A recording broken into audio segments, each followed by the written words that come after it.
Hello, good evening, and welcome to the Chronicles of Captain Pontos, otherwise entitled as The Search for My Right Foot. Would you believe, though, that the right foot may have been found? At Hooray! last. Hooray! So, this is the part where this is episode number 42, or 106, since we all started together as a group. You may notice, if you are a regular viewer, that there is a new person in the frame next to Kevin. That is Luke. Hey, Luke. What we might do, just because everyone loves this kind of thing so much, is do a very quick round the table, just so that Luke gets to know who everybody is. I can't even hear the groaning. It's amazing. But yes, so yeah, let's do a quick round the table now, and then we'll do a quick recap, and then on with the show. So, I guess I'll go first. I am John. I am the DM. I have been DMing this campaign for over 2 years now. It must be approaching 3, I guess. And I run lots of games at the moment, 2 of which are on YouTube. If anyone wants to look them up, there's this one, and there is a Pathfinder one. Eventually, I hope to have all the games I run being recorded, but not yet. Yes, fire away, Kev. Yeah, I'm Kevin. I'm currently playing Yoral Strandweaver. I've been playing D&D for a good couple of years, run a couple of games, play a couple of games, and sort of, according to some colonials, I might be the teacher's pet, but that's neither here nor there. I laughed a bit too hard at that one, didn't I? Right, well, let's go by how they appear on the OBS overlay. So, Luke, would you like to tell us about yourself a little bit? Yeah, I'm Luke. This will be my second D&D campaign. I've been playing probably about a year. The other campaign I'm playing, Ryan is the DM. So let's compare. Oh, you Ryan, poor man. I'd be very interested to see what kind of game Ryan runs. Actually, he didn't invite any of us.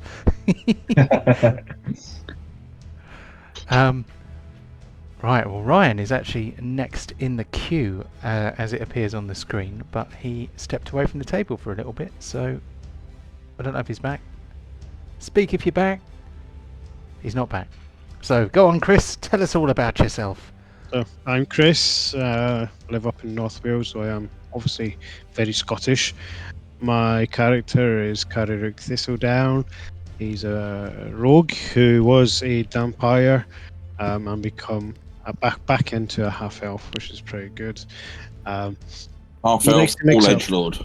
Yeah, definitely. Likes to mix it up a little bit sometimes. Yeah, can be a little bit cheeky, the word. Hates gods as well, wants to kill a god. Yeah, a little bit narcissistic. That's Tanarukk, not me. That's Tanarukk. Oh yeah, and Kev is definitely the teacher's pet. In fact, I'm surprised John's not got a big apple in front of him right now. It's disappointing. It's disappointing. Where's my apple? You only live a couple of towns over. You could have dropped it in. Ryan's back. Ryan's back. Okay. Tell us all about yourself, Ryan. Oh, well, I live 3 doors away from Luke. He's also the best man to my wedding. Oh. And so, just so you know, Luke, my character is called Pontos. He has 1 leg. He's a captain half orc, and I think it's been magically reincarnated into something. Basically, we're trying to get my leg back. I have a pig and pig tosser. Yeah. Yeah, I have a pig pole which I can launch myself across with my pig, and I still don't really know where Chewbacon came from, but very first episode, I think I threw a pig at some random person, and Chewbacon was born. And Kevin is also married to Chewbacon. No. Char is not married to Chewbacon. Might need to talk to Chewbacon about that. There's definitely some. What's that? I was going to say there's definitely some burn marks around Chewbacon. Yeah. Right. Basically, just don't leave it too long because your character will be push somewhere different. And last but not least, we have Michael. Tell us about yourself, Michael. Hello, my name is Mike. I play Boring Colford, dwarf fighter / barbarian. Bit of a short temper to himself, and has a back and forth with Tanarukk, and completely agree with who teacher's pet is. Oh, they're all ganging up. Oh, sorry. Was I meant to take offence? Oh, okay, never mind. So, thank you for that. So, early on in the session, we normally go through a bit of a recap to remind ourselves what has happened in the session before. Obviously, we have had Christmas and New Year since we got together, so it has been a few weeks. So, who would like to have a go at telling us what happened in the previous week? And there is a shiny inspiration on the line, if you can give us a good summary. Shall I do it? You are the teacher's pet as well. Yeah, I'm the one that takes fucking notes. The only one that takes notes. Yeah, that is true. Yeah, I don't Well, even take notes. In the last session, we decided that we was going to sneak onto the nearby island with all the orcs on it, but we was going to go round the northern side of it and try and land in the northwest to be able to try and sneak inland without risking the ship and the crew. Unfortunately, as we got so far around, we bumped into a steam-powered ship full of orcs, and we had a very minor skirmish that kept going for quite a while. Just as we was finishing that crew of orcs off, another ship then barged up full of berserker orcs, because there's two rival clans on the Isle of Thrall. Some are more technology based, and others are more just very, very angry.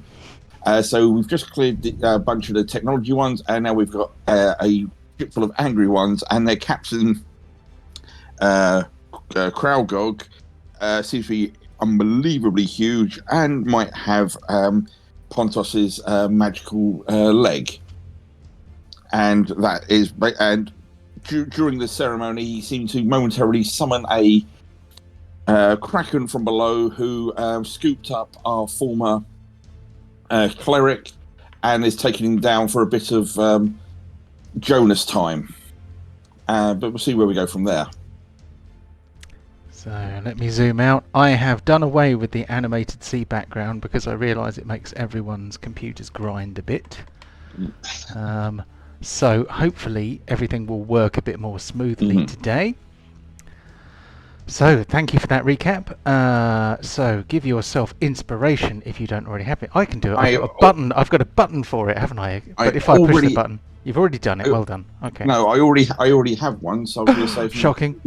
If you give it to Luke, since he might need it, jumping in on this. Okay. We will give it to Luke. So let me just very quickly consult my notes. Very, very thorough preparation today. So the fate of your party hangs precariously in the balance as you brace yourselves for an impending clash against a malevolent horde of demon orcs and a monstrous sea creature. Your healer's absence leaves a palpable void, amplifying the urgency of the situation. The odds appear insurmountable. So the battle ahead will be brutal, the outcome uncertain. But as adventurers bound by fellowship and shared purpose, you prepare to defy the odds and carve your path through the chaos that surrounds you. Well, We're all gonna die! The die is cast, and your destiny awaits in this harrowing moment where every decision may tip the scales between survival and doom. But first, we will go somewhere else. For, if I can find the right window. There's lots of windows.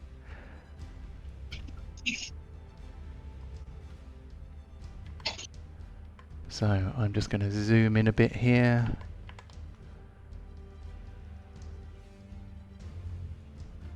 So hopefully that is visible to those of you that can see it.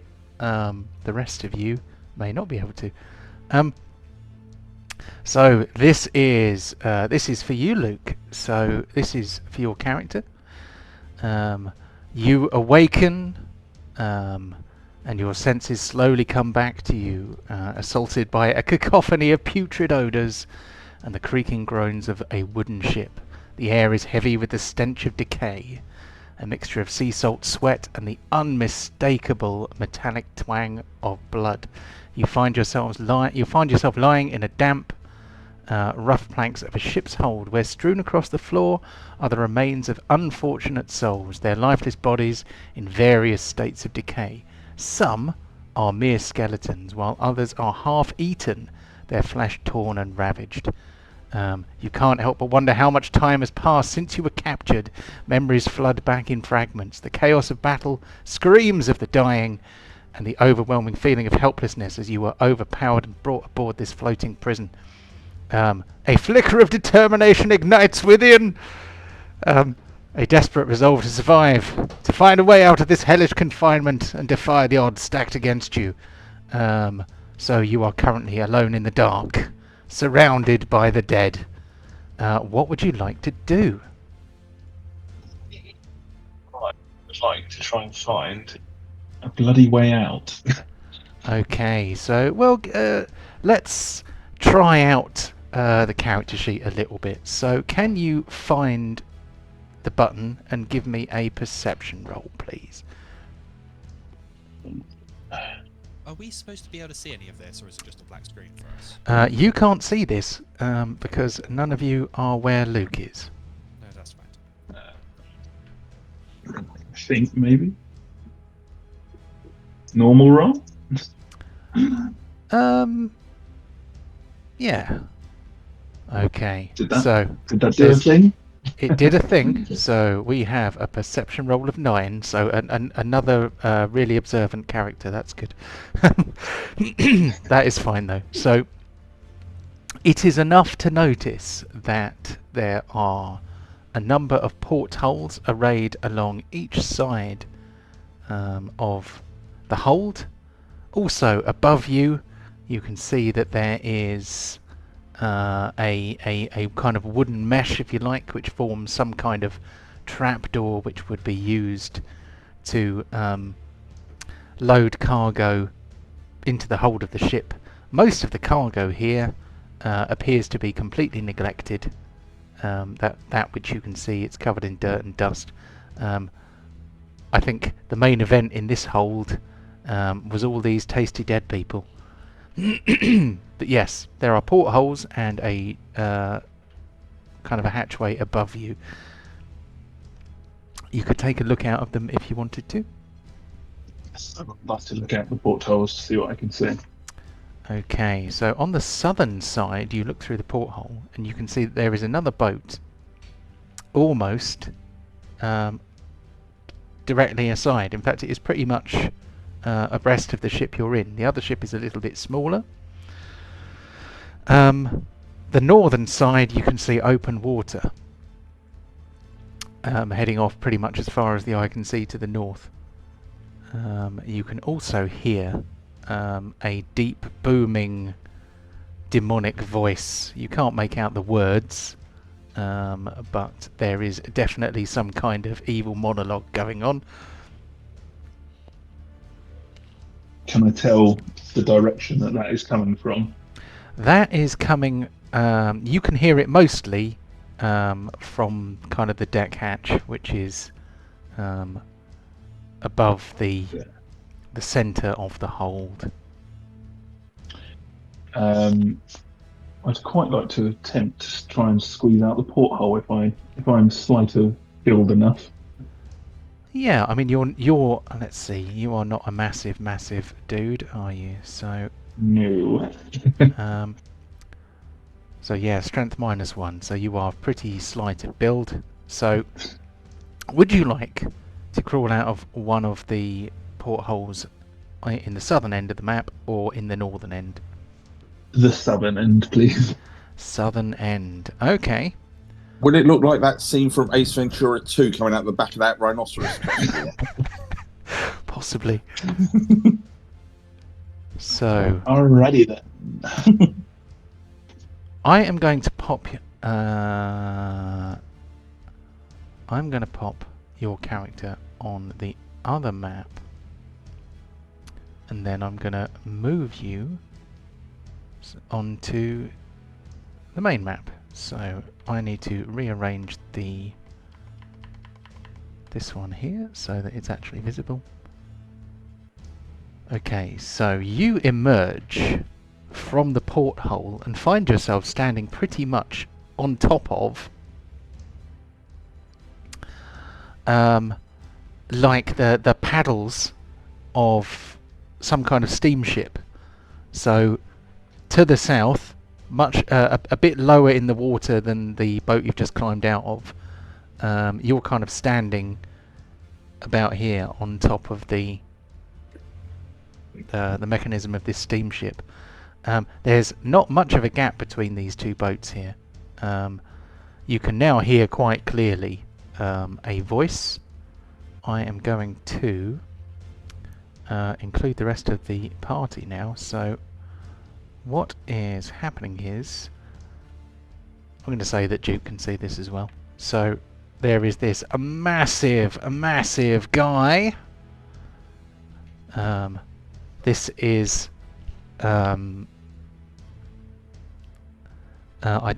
you probably recognise this guy from when you were captured by these orcs.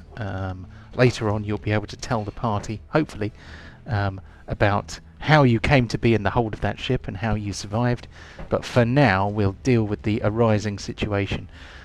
This massive guy here has a great big fiery hammer and is surrounded by hairy, horned orcs with improvised greatswords, which are just made out of shards of metal that have been bashed together with main strength rather than any kind of finesse. They also have some kind of lieutenant, if you like, with a flaming club. To the south, there are other adventurers on the deck. I will blow them up so that you can have a quick look at them. So one of them is a high elf who looks like she might have a whimsical sort of flavour. There is a blood-stained dwarf holding a big old battle axe, which seems to have too much blood coming out of it. As if the axe itself is kind of exuding blood droplets. There is a wild boar, and sitting astride the wild boar is the resplendent half-orc captain with a fancy hat. You probably can't see the other member of the party at the moment, but I will show you his token art anyway. So, if you remember, the guys on this boat here were chanting the name of their leader, Krowgog, and they're still chanting now. They're sort of saying, Krowgog, Krowgog, Krowgog. It's all very tribal, quite intimidating. And Krowgog summoned a creature from the depths, which knocked the conflagration, which is the party's boat, so that Tanarukk and Deep fell off the deck into the water, and then this great big monster swam up and in a single gulp swallowed Deep and then disappeared.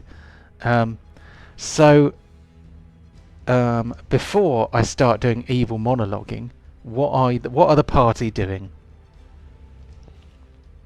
Defecating myself, I think. Probably go charge over it. Well, there was two things in my turn I would probably be doing in this situation. Okay. Fire. So, well, yeah, give us an idea Oh well, maybe I'll wait until we're in the initiative order before I get you to tell me what you're doing. So, so I don't break the space-time continuum. I think Kraugog might have a few words for you. You can answer him back because we're not in turn order at the moment. I am trying very hard not to do vocal fry because I've got an ENT appointment tomorrow, and they're going to look at my throat and say, "Have you been gargling with a cheese grater?" So I'm going to try and use my voice mod. So this fell being with the massive flaming hammer addresses you.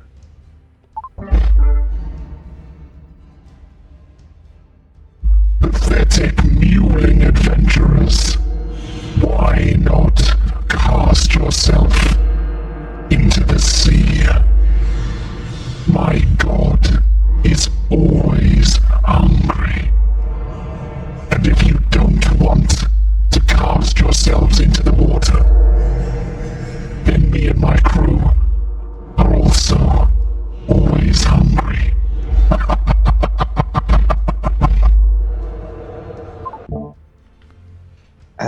This is why I prefer being in the Arcanum back at Fairwick. This is not particularly nice.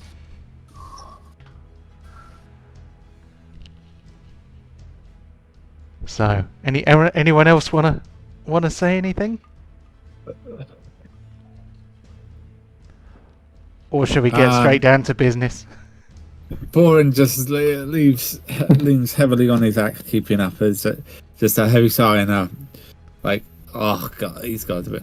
All right, let's do this. Picks up axe and just like, oh god. In that case, I guess we had better roll for initiative. So. I don't want to. Either do I. And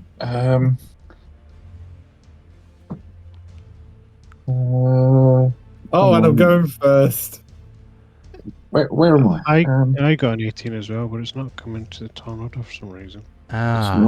It only comes into the There we turn go. order if you select your token before you roll initiative. Let's add you in.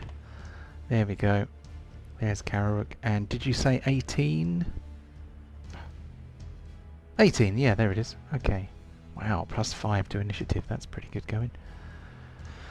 So we have 1, 2, 3, 4, 5 of you all in initiative order, and some dudes who would also like to join you. Is it this one? No, we want group initiative. Cha-ching! Okay, and then we want to put them all in order. Oops, I didn't mean to resize that. I hope that I didn't mess up the screen. So I'm going to put the turn order so it is visible in the vids.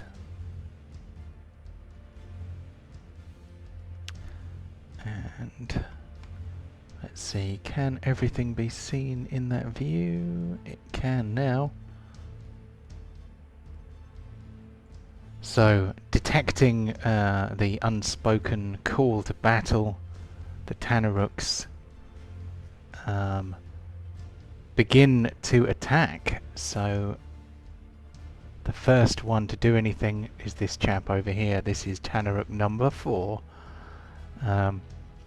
He looks over at the deck of the lower ship. He takes a couple of steps back to get a run up. And he is going to dash and try and leap onto the ship. So he rushes to the edge, keeps on going. He lands heavily on the deck. He has used his action to dash, so he cannot attack. We move on to Tanarukk number 1. He is at the back. He walks around the kind of deck area to here, ready for carnage. I'm going to say that at the moment, because he climbed out of a porthole, nobody sees this chap here. So he is invisible from everybody at the moment. Mm-hmm. And we move on to Borin. Borin, do a thing. Yeah, quick question. How tall is this stack of blocks? That is probably, I don't know, 10 feet tall. Okay. It's like two tiers has my of boxes. rage worn off? We were pretty much in the. If you want to keep your rage, that's fine. Because we've pretty much gone from the last session into this one with, only a few seconds in between and a bit of evil monologuing.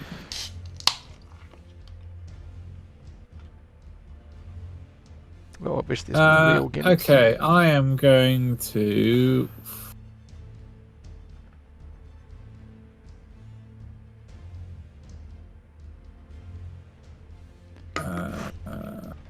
I'm trying to figure. I don't have enough. I don't think I've got.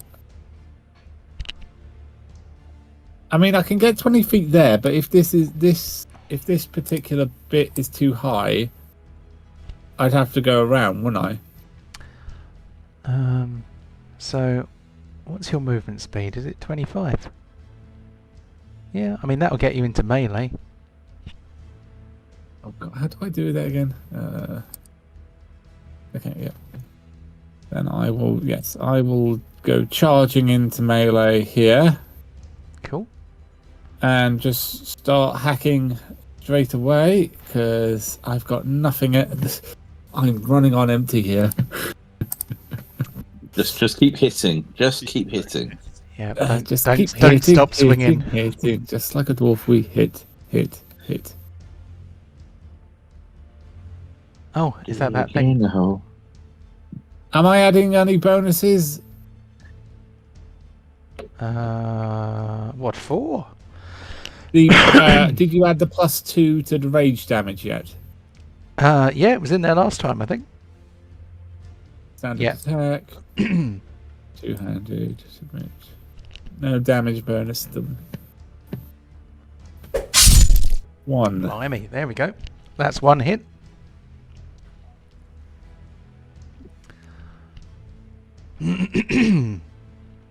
So the powers of the axe drink the blood of your victim. 2. Pass it on to you in the form of healing. And finally,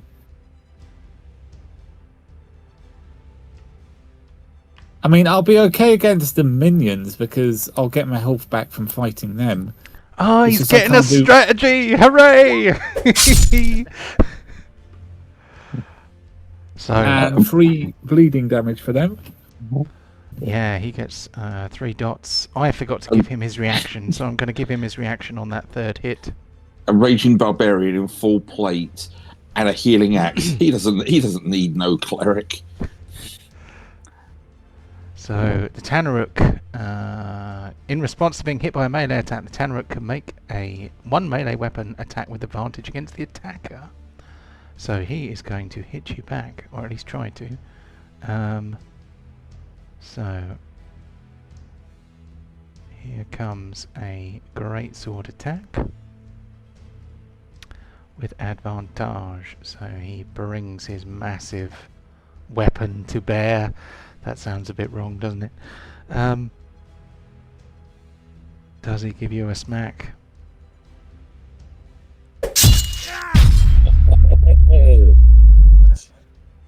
But half. Oh, half bloody it. hell. Half it. Yeah, you get half of that back. So Oh, yeah. yeah, so give yourself 15 hit points back. I was not expecting to start with a crit. Will do. Hang on, once my character sheet's loaded. Oh, I can do it for you if you want. There we go. 55. I said it out loud. Thank Sorry. you. So All that health I got back, lost it already. And 2 more. Yeah. Okay, I am going to move on to Yorl. Yorl, do a Oh, thing. excuse me. Okay, well, first things first, Yorl is going to go 10 Before feet. Yoro goes, isn't it me? Oh, what happened there? Sorry, I don't mate. know. Apologies. How did Mhm. that happen? Sorry, I ended up on Borin instead of Tanarukk, so... Yep. Um, I'm in the okay, water. I was going to get you out of the water, so so I'm just going to move back one. So go now, Tanarukk, and then How we will move on to how Yorl. high is this Bigsby hand? Far at away the, is at, it? at the moment, the hand was pretty much at water level because I think I was using it to drown one of the orcs. Yeah. I'm going to go and swim into the hand. So build me up. Mm-hmm. Excellent. Cool. Great minds think alike. Mhm. Feel Okay. seldom Anything Do you wanna else, or Hold just that action for or now? something. Yeah, you could hold an action if you want. Okay, yep. So I want to hold an action. So when I am put on the deck, I'm going to have my leaf steel longbow ready, and I'm going to shoot it at the first baddie I can see. Okay. Yeah, that works. Okay, that is cool. So, on to Yorl then. What's Yorl going to do? Okay, well, She's I going will to push carry him on. under the water. Die, you vampire. I'll go to the edge so now I can see overboard and see Tanarukk in the embrace of my hand. So I'm going to move the hand 25 feet to there and delicately drop off our little friend. Okay, so where does the hand put him? Can you give us a ping? And then Which side do you want to jump off? I'm going to see the left-hand side so I can see this chap. Like But I here, can't see sort of him thing? just now. Yeah, there it should be fine. Cool. So Okay. the hand gently puts you down on the deck. So do you want to do your bow shot then, and then I'll carry on? Sweet. Boom. Boom. Oh, you don't get to ask if he's fire-based. Damn it. Don't even get sneak attack. Yeah, Do I get you sneak do. attack? Borin's in. Yeah, you can have sneak attack. No advantage, but you do get sneak Oh. attack. Ding! Ching. Oh, you changed your colour. 26! Hooray. You nearly do a fireball's worth of sneak attack damage. Yeah, so the arrow bites deep. It kind of goes in just above the collarbone and kind of sticks out the side of his neck. It looks really nasty. Yep, plus Okay. one arrow too. Nice. Right, back. So that was your held action. We are back onto Yorl. Yeah, so I will continue moving the fist because it can go up to 60 feet. So I'm Oh, just going to move blimey. it to there. Yep. Bigby's hand is great like that. And then I'm going to do a clenched fist. Basically, this fist, after it's delicately dropped Tanarukk, just forms a fist and just goes ramming speed on this thing. Cool. So There's a token action for that now on Bigby's hand. On Bigby's hand, is there? Oh, excellent. I hope it works. I can't remember whether I tested it or not. So There's only one way to find out. Yep. Dun, dun, dun. No bardic. No, none of that.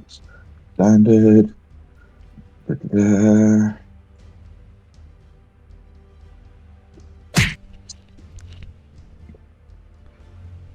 Okay. Cool. So I just give it a nice pimp hand back slap with that. And then seeing this whole vessel in front of us, Yorl, she's feeling a little bit nervous here. So I'm gonna, just so I can get a better position, I'll do another 10 feet back to there. Now I know Tanurukk's out of water.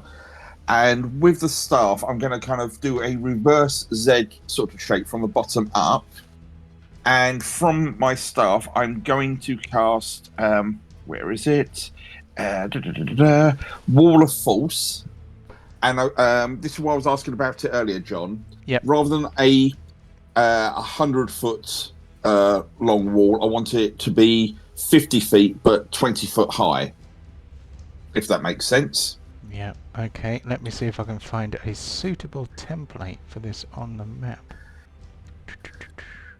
I might have to use a fiery one. Will that be acceptable? That is acceptable. Right, so I'm probably going to put it so... I'll go there.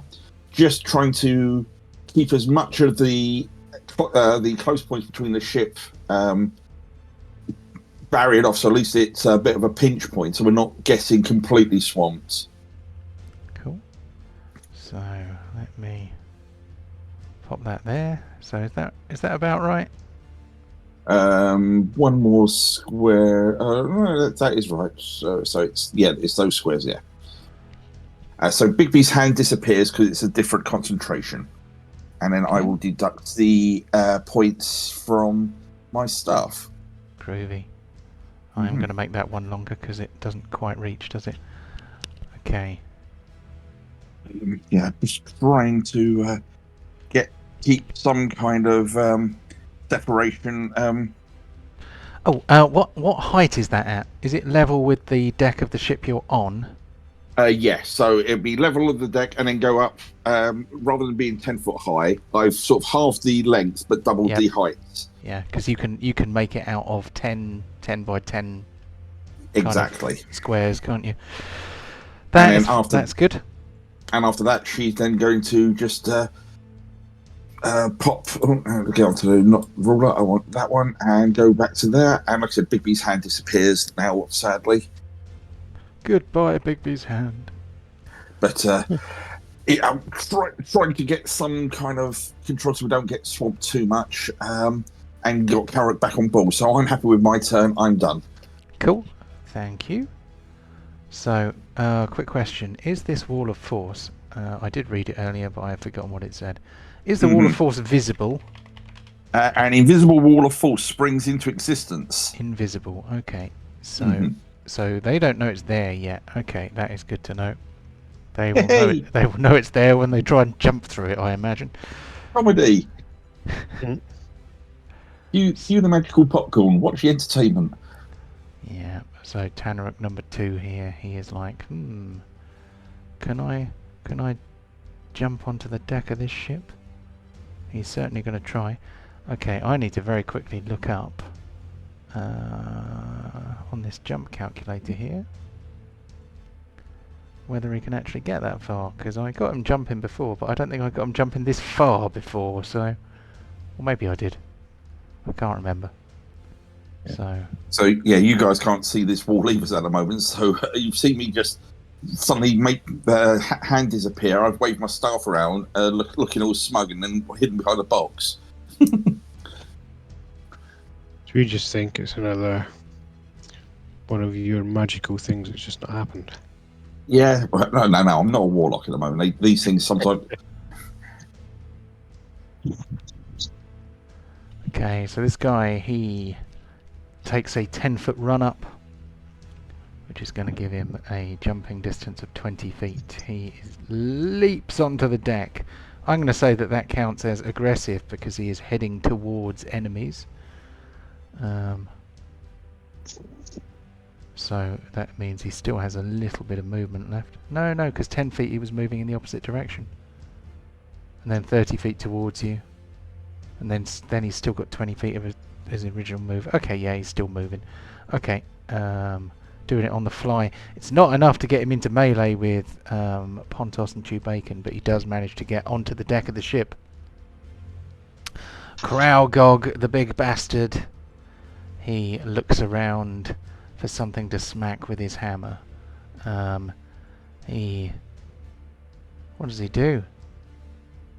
He walks down the deck. He sees that he's not going to get into melee anytime soon. So he raises a hand, around which a number of beams of black lightning form, and as they are about to rain down on the deck, spoiling the day of Borin and Yorl, they crash into an invisible barrier. But I will allow any magic user on the deck to make an Arcana check to identify the spell that's just been cast, however ineffective it was. Not safe. It's skilled. Let's go to that side of it. Arcana, you say? Indeed. That sounds like a thing that I might know. Wouldn't they like hit like bugs on a windshield and just slide down into the sea, or is there not enough space for them to do that? Well, that was a spell. So the spell just kind of went against the invisible wall and then dissipated. These guys may very well do that. Who can say? Yes, Yorl immediately recognises this. As, I know this spell. Yeah, this is Eldritch Blast. Yorl recognises this is a high level of Eldritch Blast. She knows that this guy must basically be a warlock. Oh, dangerous, lads, dangerous. We're alright, they always miss. Say it again? We're alright because they always miss. Well, yeah, this time he did. But yes, his bolts of cursed black lightning were swallowed up by the wall of force. He curses, but points out to his nearby dudes that there is a wall of force there. Obviously, he doesn't know how big it is, but he does know that it's there.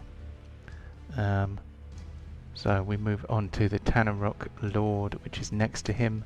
He is going to move to the edge of the ship, and he is going to wave his big sword about and see if he can find the extent of this wall of force.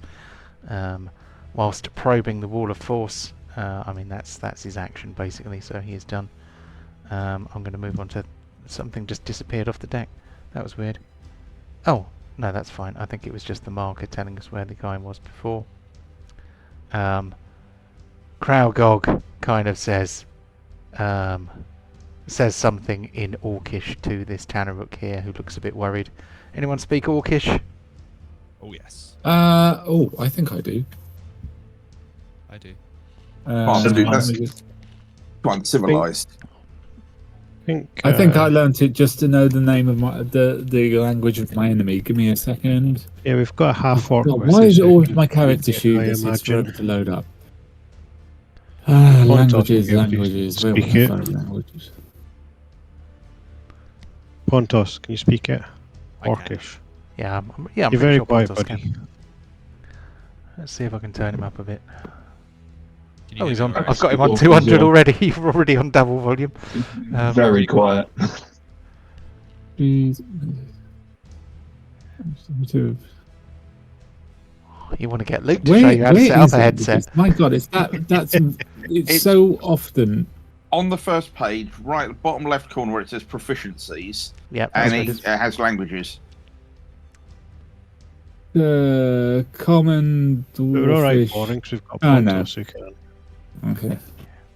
So what I'm going to do, I have.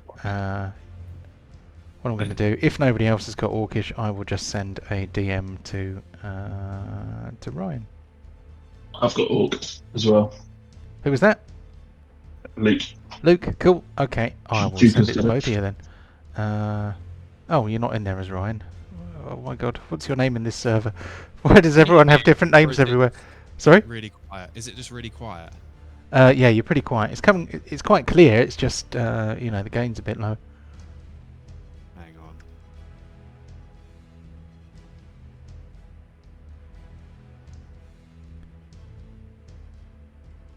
What about now? About the same, I think. No. Still quiet, yeah. So it's nothing very sophisticated, but No, it's just. I often fail to make use of Oh, why is it's not letting me? Oh, you bugger. So I thought I'd copied the text, but I haven't. He's not saying anything very intellectual, but I often fail to take into account that people don't all speak the same languages. I probably should. I would imagine sort of it's probably very angry, probably very short, blunt, and direct instructions. But Yeah, pretty much.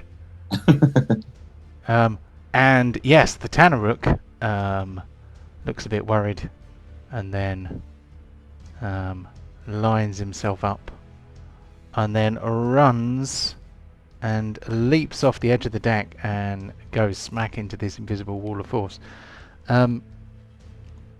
Let's see. There isn't really very much space between the ships for him to slide down, so I think I will give him a save. See if he can actually stay on the ship. If he fails, he will end up in the drink. So that is probably going to be...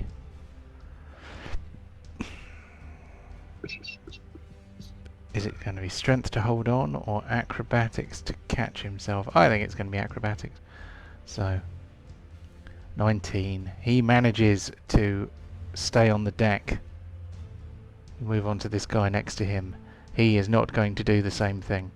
He is going to find a different plan. So he is going to walk towards the prow of the ship and see what he can do over there. We're going to move on to Tanarukk number 8. He is going to head this way. That's 30. That's more than enough run up. 30 again. And he is going to see... I'm going to see whether he sees Duke. So Duke hasn't had a turn yet, has he? Are you in the turn order? Oh yeah, you're in a couple of... there we go. 21. Terribly. How well hidden is Duke? I think Duke might have been spotted by one at this Tanarukk here, but this Tanarukk is probably busy doing probably going to be busy doing other things.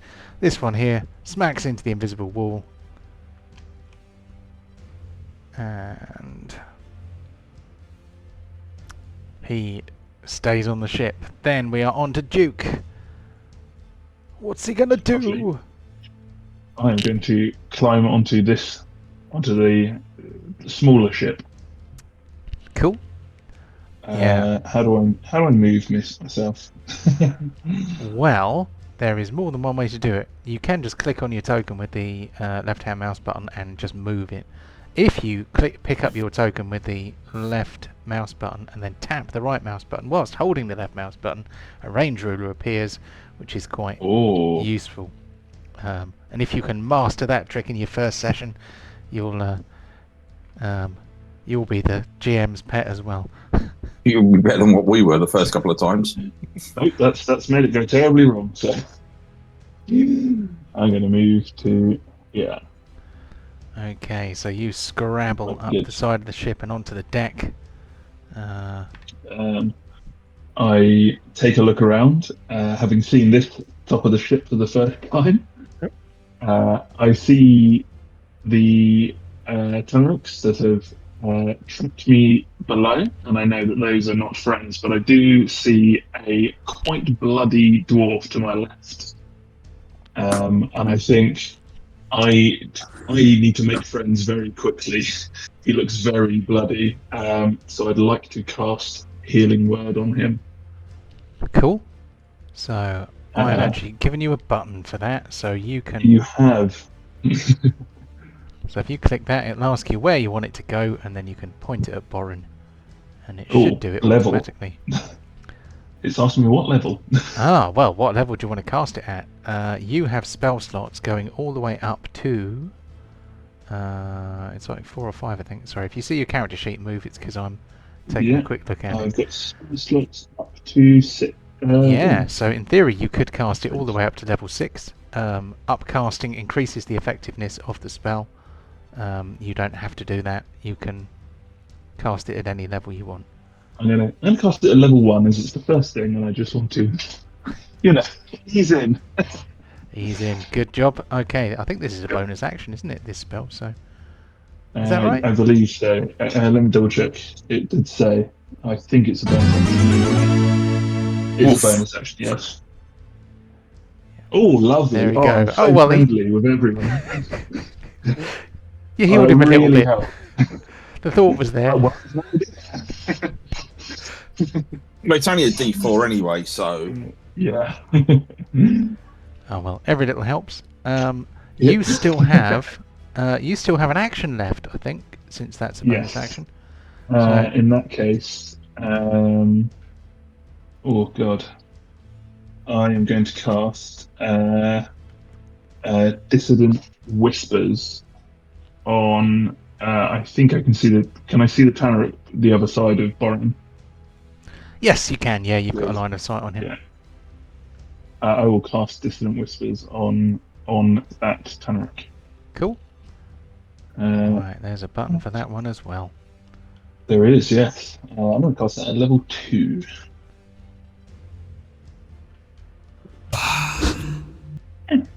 Oh, nice. Okay, so that does. He fails his save. He is racked with terrible pain. He has to use his reaction to run away. Okay, so I'm liking this guy already. So he has to run away from Duke at fastest possible speed. So that's going to be along this line here. Jumps over. So he's going to kind of run this way. He's going to bounce off the barrier. He's going to end up in the water, but he's going to end up in the water down here, I think. Now, involuntary movement. Generally, the rule is that involuntary movement doesn't trigger attacks of opportunity. However, it's not like he has been pushed by a spell. The spell has made him choose to run away. In which case, that does trigger an attack of opportunity. So, Borin, you can have an attack of opportunity against him as he flees.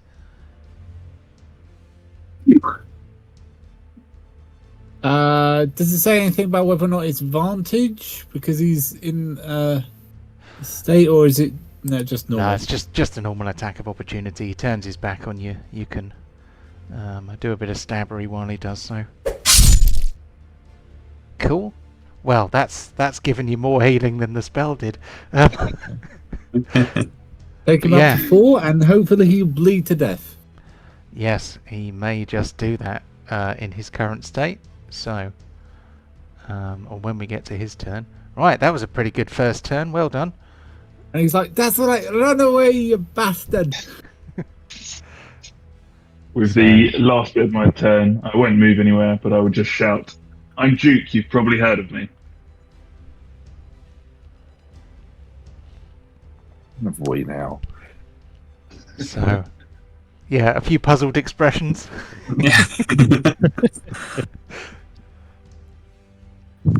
There we go. So Tanarukk number 3. He only needs a 10-foot run up to get a 20-foot jump. Will that get him onto the deck? Just about. So he leaps off the edge of the ship, lands on some of the apparatus on the side of the steamship, and then pulls himself up. So there are quite a few Tanarukks kind of getting on the ship, but none of them have managed to really do anything particularly disastrous yet. Finally, we are on to Pontos. Right, can you hear me now? Is that a bit better? That is much better. What did you do? That's good. Just a little bit of trickery. No, my microphone's playing up, so I just shifted it. Oh. Right. I can't charge because it's too close, isn't it? I think you need a 20-foot run up. So I'm that assuming is a 20-foot run up. So oh, it's a 20-foot run up. Oh, look at that. Okay. Right. So we're going to attack the one on the right.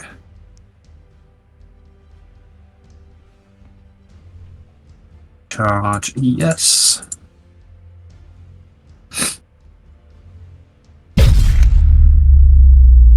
Good pig. Okay.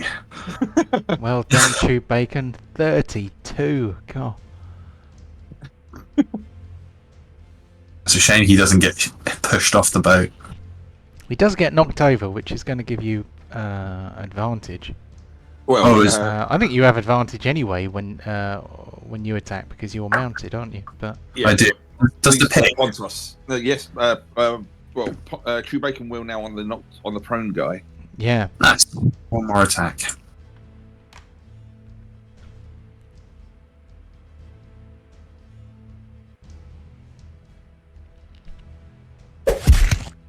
Jesus.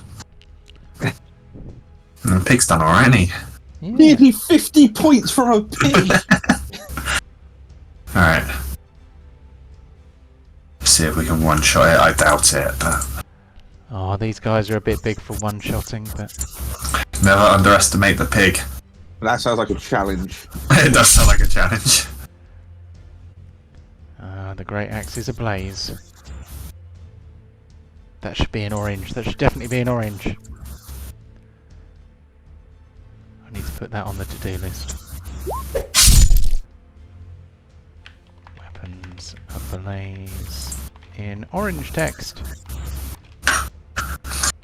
Does that mean if he's proned when I fist him, is he advantaged? Yeah, he's on his knees, head face down, presenting. Do I get advantage on my fist?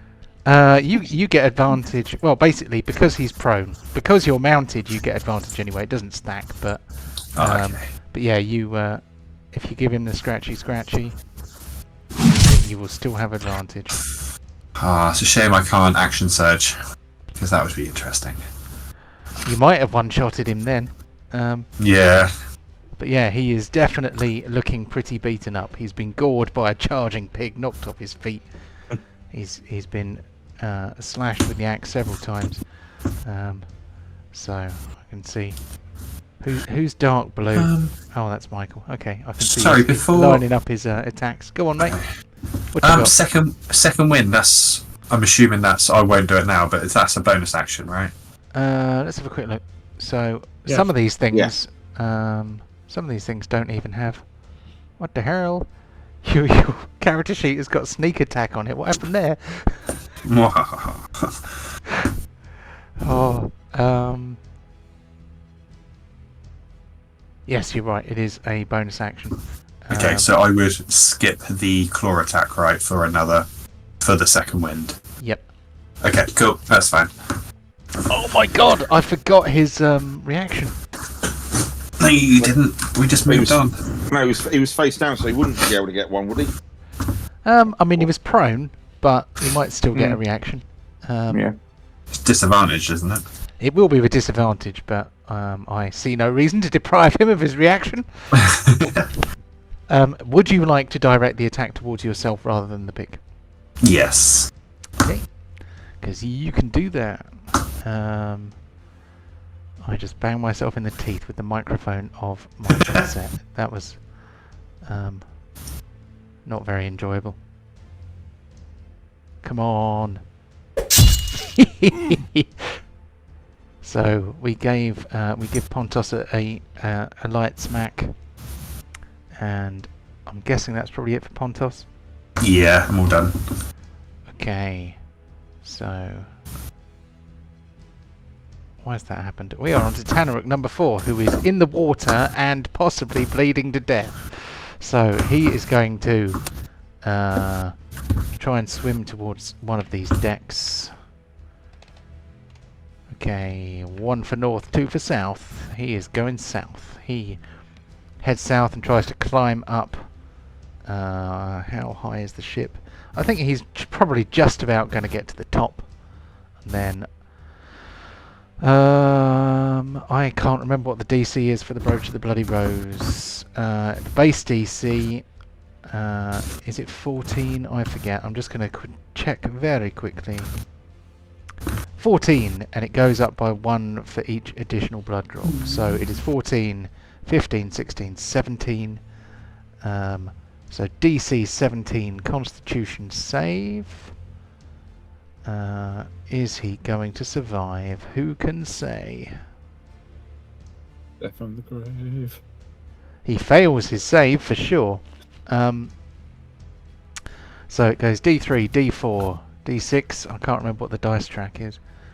I need to make a longer dice track since you've hit so many more times now. D3, D4, D6, D8. Please can you roll me a D8, Michael? This is for bleeding damage. And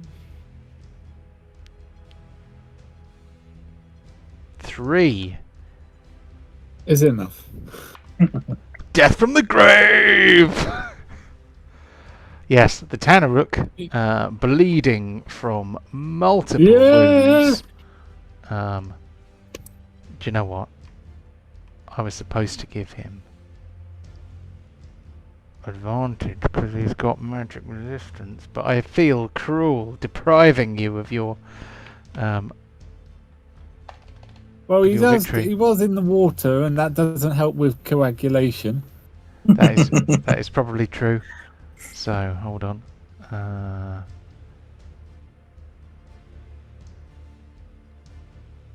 Dun dun dun dun dun dun dun. 1d20. He would have failed regardless because the DC was 17. So yes.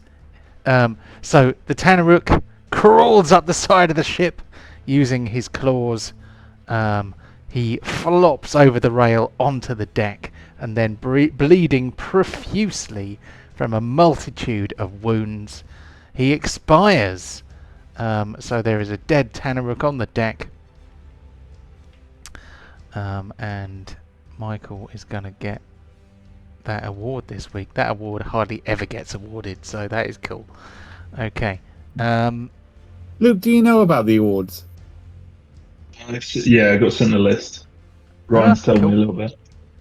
Oh, you're going to have some fun trying to chase these after you know about them. So this guy here, he is close enough that he doesn't really need a run up, so he's going to jump onto there, pull himself up. He has got a move left if he uses aggressive, so that's a bonus action. He is going to come in over here, try and do some smackery on Chewbacon. So where Chewbacon and Pontos, where do you want these attacks going, Ryan? Wait 2 seconds. How big is he? Oh, probably me at the moment. You're gonna take them all. Yeah, take them all. Okay. Your feat. Which feat is it? Can you remind me? Mounted combatant. Mounted combatant. I've just realised that literally is mounted combat ant. If you put a space in there. It's combatant. Oh, that'd be a cool pet. Advantage on melee attacks. You can force it to target you instead. Your mount is subjected to an effect that allows it to make a dexterity saving throw to take only half damage. So he does not have disadvantage, but you can make him hit you instead of Chewbacon. Cool. That's fine. What's that static noise? Is that your microphone, Ryan? Could be. Let me see. It suddenly stopped. Okay, that is one miss. I need to remind myself how many attacks these guys get because they haven't had one yet. Okay, yeah, he gets one bite on one swing of his sword, so he's going to now try and bite. Dun dun dun dun dun dun dun. Chomp! Okay, so he manages to sidle up, sink his teeth into the soft flesh of Pontos' upper arm. Stop using vocal fry, John. Bad DM. On to Tanarukk. Oh. Give me a second.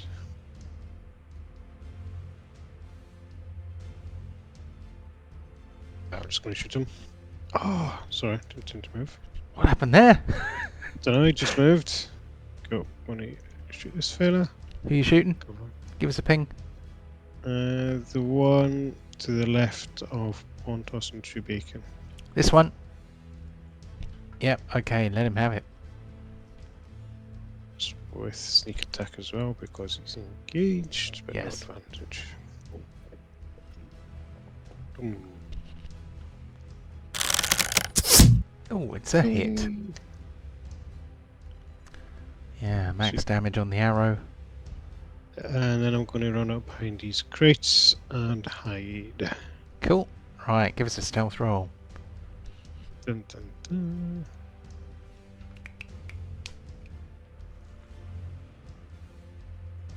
27, not bad. Okay, so you are hidden from lots of things. Now, on to Borin.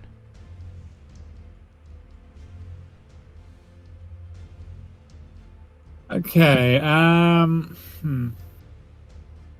Right. Knowing that there's a wall to the left of me, I'm slamming axe into the deck of the ship, pulling out the crossbow, cocking it, and then taking pot shots at this guy over here. Okay. Whilst he tries to, before he joins in on the mobbing against Pontos. Okay. Okay, crossbow. Dagger of turn, no. Reload crossbow, refill, heavy crossbow, there you are. Any cover? He is slightly above me, if he's on the upper deck. He's slightly above you, and there is actually a rail along here. So I think he might have light. Is it light cover? I can't. No, it's amount of coverage, isn't it? So it's Half 3/4 now. half and 3/4, isn't it? Yeah. So I would say he has half cover because there's like a banister and a railing there that is designed to stop you falling off onto the deck of the ship when you've had too much rum. But you hit him anyway. Yeah, I'm Winchestering it, just pump, shoot, pump, shoot, pump, shoot, pump, shoot. Cool, that's what this thing's for. Oh. It is literally a rapid fire crossbow.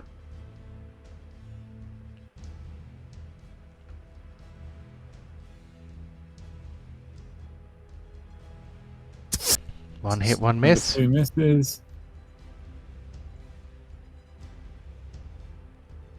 And this special heavy repeating crossbow can be fired up to 3 times in a single turn. Oh, 1 hit, 2 misses. He That's- ducks after the first one. Yeah, one got him in the shoulder and then he took cover. Anything else from Borin? No, that's it. Cool. Okay, on to Yorl Strandweaver. Yeah. Well, actually, I obviously the heart of the. What is your musical item of choice? Is it that harp axe, lute axe? Yes. Yeah, nice pick. Then yeah, obviously I noticed the bard. There we go, that's his character art there. I'm not sure if it's supposed to be an axe, but it does have a kind of weaponly sort of look to it, doesn't it? I can't tell if Some it's say- human elf or because the hair and the ears are nearly the same colour. Can I tell from this distance? I'd say that you recognise what race he is. He is elfy, but not super elfy. Half elf, got you. Yeah, his ears are slightly less pointy than Tanaruk's, but cleaner. Yeah, but that ends my turn. Cool. Okay, on to Yorl. Do a thing. Okay. Well, just seeing Pontos there getting a little bit mobbed, I'm just going to hurl a small motor fire towards one of them. Because I'm trying to maintain concentration on the barrier. So that seems to be helping for the time being. And it's a standard attack.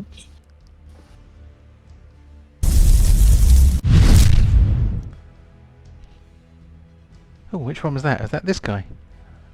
Or this guy? No. This guy down here. Oh, cool. Yeah, so just trying to at least distract him a little bit. And then after that, I'm just going to duck back a little bit and then probably almost walk into the shadow-like form of Carrot behind. And that's going to be my turn. Groovy. Okay.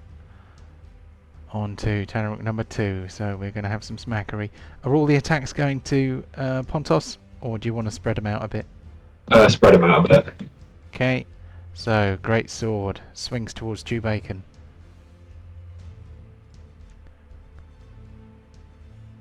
He carves himself off a side of bacon, and then he leans in to try and bite Pontos. Here we go. Can he get his teeth in you? Oh no. Oh dear. That is the worst. Okay, I've got to give everybody disadvantage on their next attack. Rubbish. Good. Oh. That's a lot of thumbs down I've got to put on. Yeah, you're doing the full Oprah at the moment. Then Yeah. you get disadvantage. You get disadvantage. Everyone get disadvantage. Yeah, there we go. Oh, and this guy here. Not to forget this guy here. He's not done much yet. Okay, that is Tanarukk number 2. He hangs his head in shame. We move on to Kraugog, the high commander of the Tanarukk fleet. What's he gonna do? He knows there's a magic barrier there. He has seen his men climb onto the back of the ship. Stop moving! I can. Were you leaning on the keyboard, Kev? Oh, well sorry. Yeah, sorry. I apologise. That was me. Just my notepad. So Oops. Easily done. I was like, why are they trying to escape? Are they worried that the big boss is going to give them a smack? well, yeah, yes, but that wasn't intentional. Yeah, that may be something to fear. Okay, so he is going to head this way. He spends 30 feet to come this way. He is going to then try and jump onto the back bit of the deck, and I'm trying to remember what this part of a ship is called. Is Poop deck. Is that the poop deck? Which Well, bit's the forecastle? Is that the middle or the front? I think the forecastle is the front of it. Then I think that's the. But I'll leave that alone. I'm pretty sure they pronounce it forecastle though, because it's one of those weird things where they're like, it's written forecastle, but we're all drunk pirates, so we're going to call it a forecastle, or something like that. Okay, so Kraugog leaps onto the deck of the ship.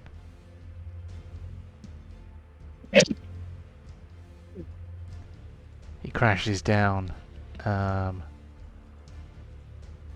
whole ship judders slightly as he does so. Shit. Let's see. He has. Fuck. But So he has done his aggressive action. That's as far as he can go. Nobody's smacked him yet. Oh, it would have been funny if we could ring around him off the boat. So. Okay, so he can do a thing. So he is going to Eldritch Blast, Chew Bacon and Pontos. So let's have a quick... I'm going to counterspell that. Oh, what? Oh. Why do you hate me? Enemy level spell. I'm just so 3. I'm just going to do that. Submit. But what's all this about ability modifiers? It should just automatic, right? Yeah. Oh. Yeah. Well, that's kind of what your rules training was for the Netherese of just trying to stop the magic too much. Like, yeah, I saw you do that a second ago. No, thank you. And Very good. And just a small little miniature barrier appears, and the bolts just a ding, ding, ding, straight off it. Yeah, he lowers his hand and kind of curses in Orcish. Something unrepeatable on a family YouTube. Yeah, it was a level 3 spell slot to stop a cantrip, so... Yeah. Okay, well, I'm going to move on to the Tanarukk Lord then, because he can only... So this guy here, what's he going to do?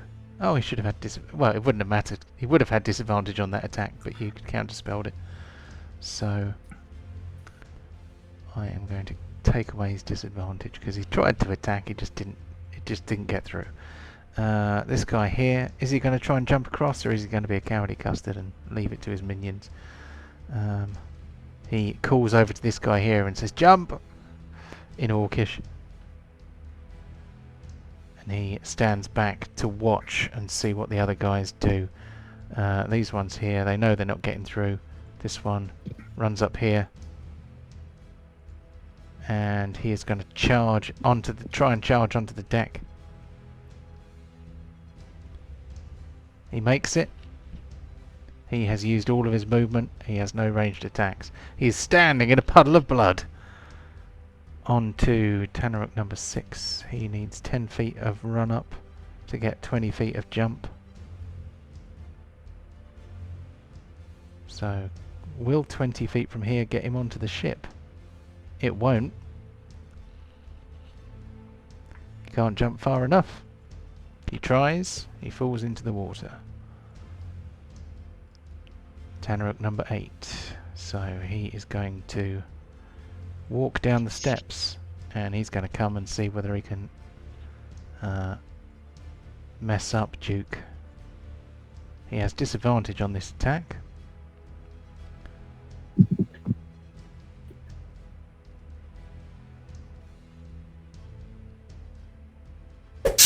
But he gets him anyway.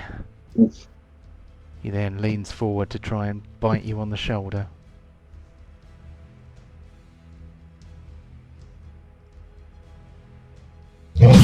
Oh, and he gets a crit! Oh, the humanity! Oh dear. I'm calling bullshit. Painful. This guy here moves along.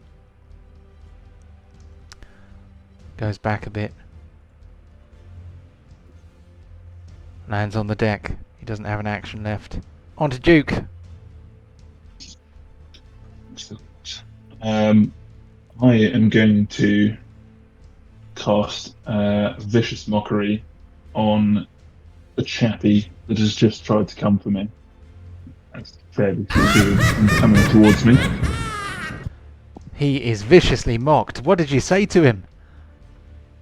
How dare you attack the greatest entertainer the world has ever seen? Do you not know who I am?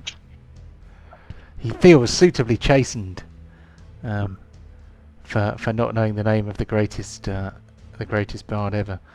I'm going to use my bonus action to do Bardic Inspiration on Pontos. Cool. So, did I give you the Bardic Inspiration button? I didn't. No. I have not given you a button for it, but we can It's certainly my do one that. job. I have a few little jingles for Bardic Inspiration. Hold on, I'm going to play you at least one of them, if I can work it out. Come on. Is it under Magic? Or is it under Miscellaneous? I bet it's under Miscellaneous. So there's one.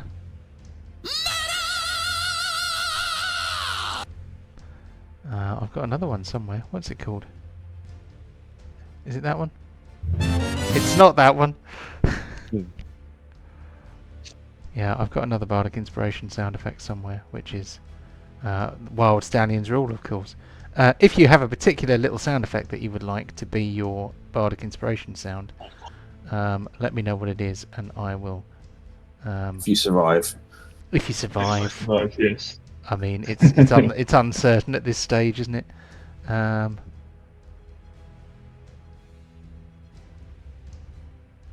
looking for it and I can't see it. It doesn't really matter though, does it? But Anyway, so Bardic Inspiration to Pontos. I have a button for that, for me anyway. Bardic. How big is your inspiration die? Where would it say that? I think I've got. Yeah, 5. Oh, that's how many you've got. How many I've got? Where would it say? Sorry. I think it's a D10. Yeah, it's quite high now, I think. Yeah, so you get to do it 5 times. Bardic Inspiration. Bardic Inspiration die changes when you reach certain levels in this class. The die becomes D8 at 5th level, D10 at 10th level. There we go. Yeah, so D10. it is a D10. So Thank you. Pontos can have a D10 inspiration. There we go. Cha-ching. So signified by a BC rich warlock on your token, which is almost invisible on the map, but I know it's there. Anything else from Duke? I have not used any movement, so I'm going to try, and I'm just going to move down here because I don't like ranged. Are you aware of attacks of opportunity? Bollocks. Yes, I did not do it. So yes, I do know, but I clearly forgot in the excitement In the heat of the moment? Yes. Do you still want to run away? You can retcon that if you want. No, I'll break there. I will run away. Okay. So he swings his greatsword as you run away. He does have disadvantage because you did vicious mockery on him. So hopefully he'll miss this time. I was coming to Gets come and away save you. clean. Good job. Okay, we are coming towards the end of the round. So at the end of the round we will stop for a break. In the meantime, Tanarukk number 3 gets to his feet. And where do you want these attacks going, Ryan? Spread them, I guess. Spread them. Okay. So This is what I'll be saying to them in a minute. You're saying it to who? Oh, all 3 of them. So he misses Pontos. Tries to bite Chewbacon. Jump. Okay, Chewbacon takes a bite. Oh, I forgot to do that with disadvantage. I missed anyway, didn't I? It missed anyway, so it doesn't actually matter, does it? I suppose he could have fumbled, so I'm going to roll a d20, and if I get a 1, he will fumble. He did not. So, he has used up his disadvantage. We move on to Pontos. Last thing in the round. What does the bardic thing do for me? Do I add something on? So, depending on Basically, the bard type... Yeah. Yeah, you can... there is an option which allows you to add it to your attack roll, but you can also add it to damage sometimes. I think that might depend on the kind of bard. You can also add it to healing. Okay.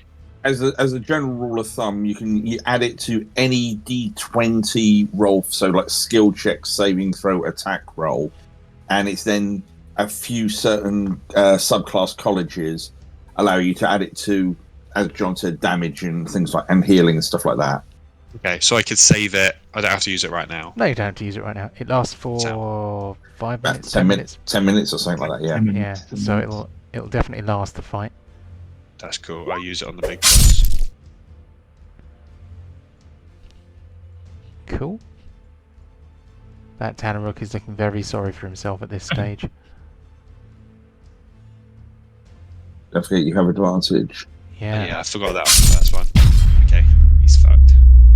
Indeed. Slide over my pig's back.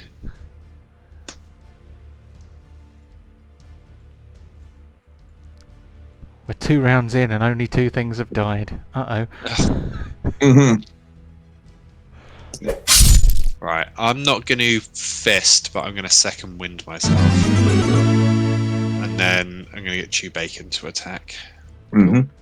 Wow, that was max healing from the second wind.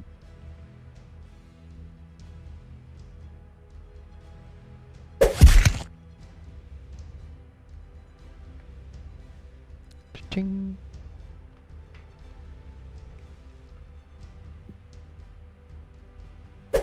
Ah, 1 hit, 1 miss. Bit like a warlock. three. Hey. Go for a wee then. Very good. Okay, so I am going to move us on to the start of the next turn. Then I am going to put us on the break screen. So there's the break screen. I'm going to leave the recording going so that you can turn the airwaves blue and say things that will get my account deleted. And we'll come back in about 10 minutes, about 10:30, maybe a little bit later if you need it. Yep. BRB. See you in a bit. No worries. Back in a minute.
Hello.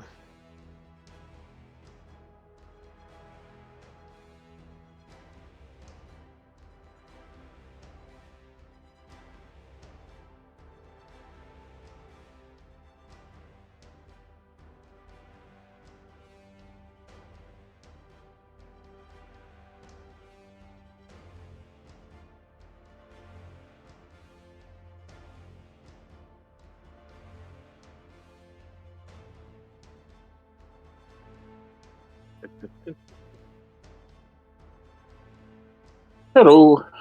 Hello. How are you all? I'm good, mate. I'm good. Just as everyone else, first week back, seeing what chaos has happened. But you have a good Christmas? Yeah, it's not too bad. Let's see. Bit travelling up to Scotland and all that to see the family and whatnot, which is pretty cool.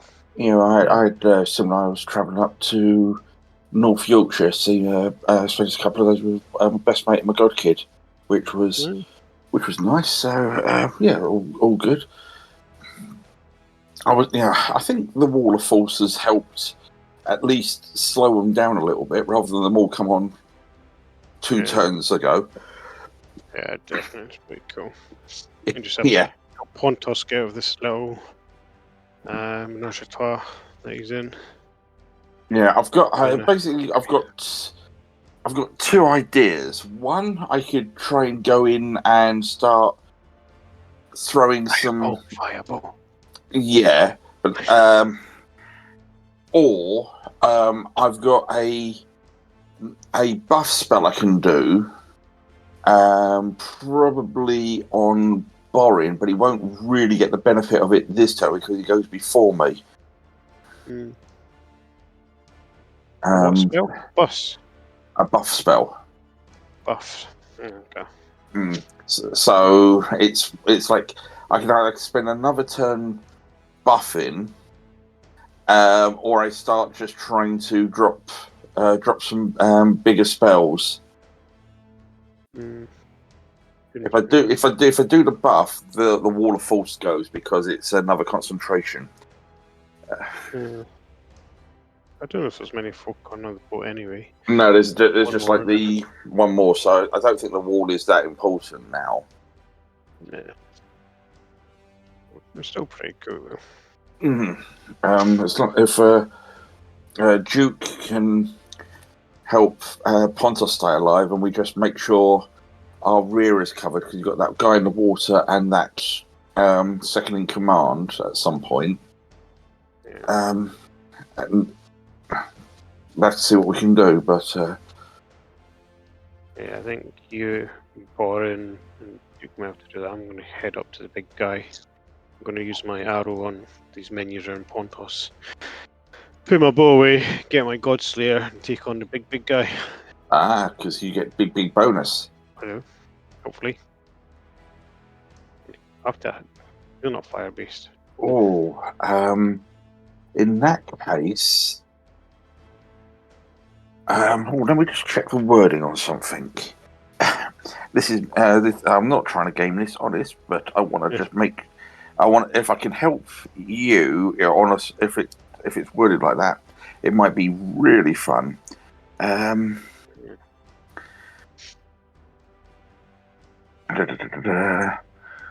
Once per turn. Okay, so no. Okay, I can't.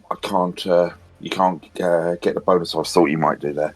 Okay, in which case I might put the buff on Borin, but you won't really get the benefit this turn, but you will get it the turn after. Fair enough. So what buff is this? Oh, you'll find out. Oh. So, I like to keep an air of mystery. No, it's just purely because your initiative is above mine this turn. I can't cast it till after you've had the turn this turn. So It's all right. it's all right. But you'll like it. You'll like it a lot.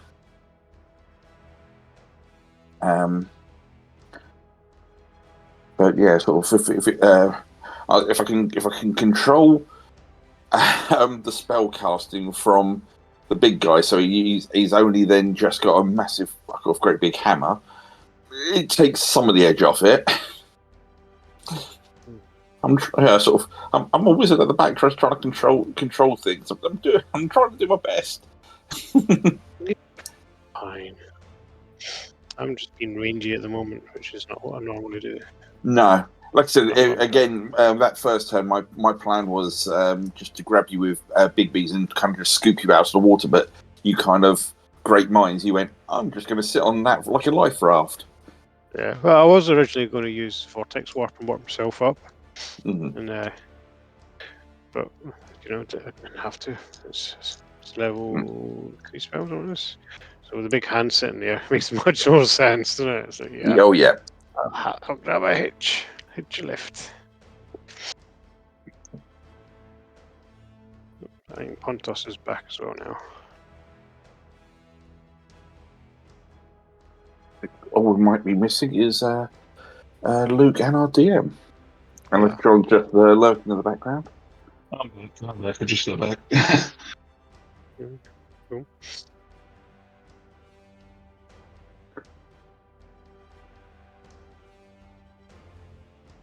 I mean, there again. I've kind of intentional in the character of him of her. Sorry, she's like studied magic. She has a lot of concentration spells, which only means if I put one on, another one drops. So I have to keep juggling between them. Yeah. But I mean, there's a silly one I could put on Duke later on if needed. Oh, I think John might be back. He's changing the screen. Ooh. Hello! I have returned. I've been watching Mr. Bates versus the Post Office. No. Yeah, it's worth watching. Very good, actually. TV. Yeah, it's one of these things. I if I get into a series, I'll binge it, and then I won't watch anything for bloody ages. I'll just watch stuff on YouTube and the like. Like I've only literally just watched the first series of Stranger Things. Oh, it's really good. I love that. Oh, I don't know. I really don't know. Right, I've watched the whole of the first series now. If I'd been watching that when that first came out, I don't think I could have got past the first 3 episodes. My God, that was dragging. It's like, yes, you're in the 80s. We get this. Move on. Give us a story. Something. Oh my good God, that was. I mean, it wasn't the worst thing I've watched, but that really took a while to get going. And then it's like, you've only got 2 episodes left. Come on. And then it suddenly, sort of knocked it a few gears and just went, there's the end. It's like, the balance was all over it at a place, personally for me. It was like, my God. I think they were probably relying on the nostalgic tingle, weren't they? And it definitely hit me in the nostalgias. I watching that, I was like, oh, it feels like the 80s, and it was always Christmas in the 80s.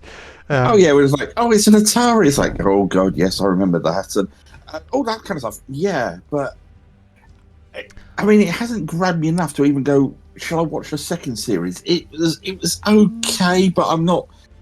I've had series where literally I've like finished an episode, got to watch another one, and before I know it, it's 1 o'clock in the morning. This one is like, yeah, I'll watch that one. I'll watch another one tomorrow. It's okay. It just didn't. I don't know. It just missed that spark for me. Oh, horses for courses, I guess. Oh, then. yeah. I found it quite compelling actually. I really enjoyed it, but I didn't enjoy it as much on a rewatch. I think the best thing about it to start with was the novelty and the heavy nostalgia appeal. But yeah, I'm rewatching The Witcher at the moment so that I can remind myself what happened when I get to season 3. And first time I watched season 2 of that, I thought, oh, this is hard going. But actually watching it a second time, I'm enjoying it more. I think season 3, The Witcher puts his power armor on and starts fighting orcs. Awesome. Oh, no, sorry. Orcs with a K. That's just Henry Cavill. Yeah, sorry, I apologise. Oh, well, Henry Cavill is. He probably is going to be the God Emperor of mankind. He pretty much is everybody else in the world, isn't he? Well, Well, I mean, it's a fact every time he comes to the UK, he always goes to Nottingham and he gets a private tour around the headquarters of Games Workshop. He's such a stand for him. It's great. Oh, you gotta love a nerd. Oh, yeah. Are we all Anyway. back now? A series that I think so. I'm looking forward to and waiting on, and I and it doesn't have an episode or moment that goes wrong with it. Vox Machina season 3. Oh, I've not seen any of that. Is it worth watching if you've never really watched Critical Role? Because I've Oh hell yeah! It's absolutely hilarious, especially if you're a D&D fan. So will I get it? Yeah. Part of me rebels when people say, "Oh, you should watch this." You know, it's kind of like pathological demand avoidance. People say, "Oh, you should watch this. If you like D&D, you should watch this," and that kind of makes me go, "Shit, I can't watch it for another year now." and I end up being a very late adopter of certain things, and the hysteria is probably too strong a word, but everyone was so waxing so lyrical about the amazingness of Critical Role. And I was like, "Oh, I can't watch it. Too many people are pressuring me to watch it." I preferred the second campaign. The third one, it has really good beats, and then it seems to lose its own path. And then, but anyway, we got a big. We fight should get here. back to it. Yeah. Oh, episodes are too long though. That's the problem. Our episodes are only 3 hours long, so much easier watching. Less than 3 hours. 2 hours 40 minutes usually. Anyway. Shall we continue then? Indeed. So, I'm going to move this dead guy out of the way. Oh, wait a minute. It's the dead guy whose turn it is. So he doesn't get a go because he's dead. So I'll put him back where he was. I shall send him to the back. Tanarukk number 1 is over here. He is going to swing his great sword at Chewbacca and Pontos. I'm assuming that I will continue to share the love between Mount and Rider. Yeah, all good. That's a miss. I've just realised that should have been my disadvantage. I'm just going to roll a d20, see if I fumbled. Did I fumble? I did not. He is then going to try and chomp himself a big old bite of bacon. Here it comes. Yum yum yum yum yum yum. Ooh, a bit of a bite on the bacon there. Right, on to Tanarukk. So Tanarukk is hidden behind this pile of boxes here. Nobody knows where he is. What's he gonna do? I'm gonna attack this chap before. Give us a ping. It's one left, top left, Pontos again. This one. Yes. Coolio. I've just realised I gave cover to Tanarukk 7 when Borin shot him, so I'm going to have to give cover to this guy as well. I think that's going to hit him anyway, though, so that was a really high roll. So that is, yeah, that's definitely a hit. So he gets an arrow in the side of the neck. And I'm gonna put my bow away and pull out my Godslayer as an action.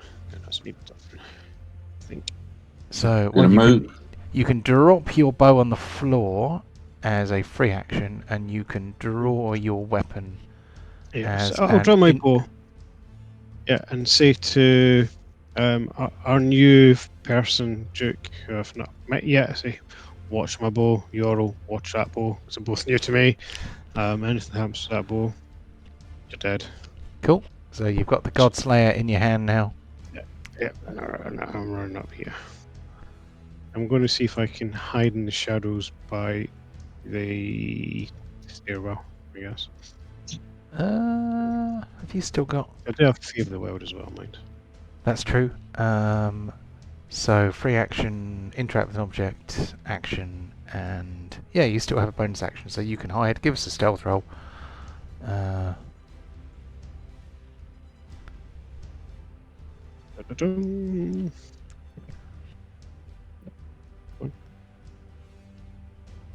Okay, you are hidden. Why have you got a concentration marker? You're not concentrating on a spell, are you? Let's get rid of that. Okay. On to Borin. I am.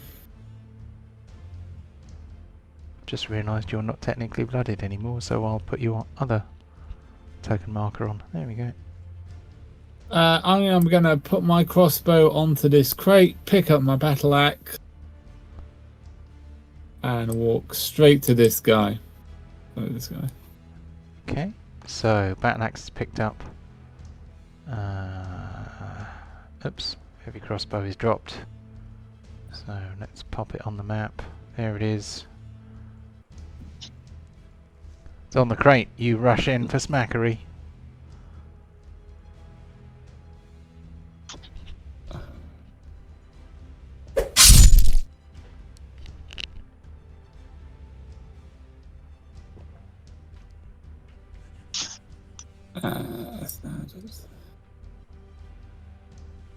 Two.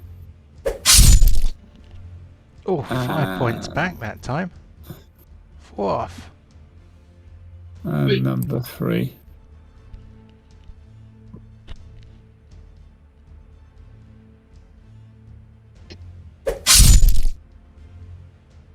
And that's it. That's all I got. Cool. Okay, on to Yorl. Okay. Yorl, seeing most of my delay tactics have run their course, I'm going to drop concentration on the Wall of Force. Ching. And then just looking around the crates, it's like, Master Coldfoot, it'd be really helpful if you could do this a little bit quicker, please. And I cast a spell, and I'm casting Haste on Borin. Ah, okay. I'm working on it. Oops, I just put the snail on him. Hold on. We don't want snail, we want haste. That's that one. There we go. So you get a advantage on the dexterity saves, +2 AC, and you get an extra attack. Oh. Okay, so wow, hold on. So does that give you the ridiculous armor class that I think it does? I think it does. So you've got defense, you've got like +1 plate armor. The animated shield is probably going to drop off at some point because how many rounds did we fight in the last session? I don't think it's been 30 rounds. Oh, hang on, wait. It wouldn't be 30 rounds, it would be 10 rounds. It wouldn't be 30 rounds. It's No, a it would minute. be 6, 12, 18 rounds. What? It lasts for a minute. That's not 18 rounds, that's 10 rounds. That's 10. Oh. Yeah. Maths. Maths is hard. But yeah, I think the animate... It was probably less than... It probably wasn't that many rounds last week, was it? Oh well, I will say it will be active for this round and then it might drop off next round. Yeah. But yeah. for the time being... Give me the OP AC. Yeah, I think that's going to give you like 24. So let's give you a global armor class modifier on the character sheet because you have been hasted, and that way... So yeah, I sort of go around. I really hope you can just do this a little bit quicker. They're getting a bit too close, and yeah, if you'd be so kind. And then I'm just going to duck back behind these crates. And we forgot the bloody. Oh yeah, so how many... You hit him 3 times. There we go. Three times. He gets the spot. Mhm. And right, so Yorl casts haste. What's going on in here? Kevin's going to tell his cats off. And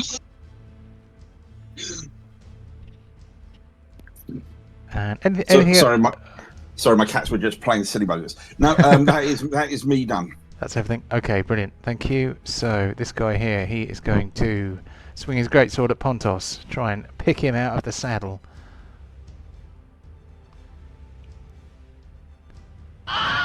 Oh no! He should have done that with disadvantage, but you can't get worse than a natural 1.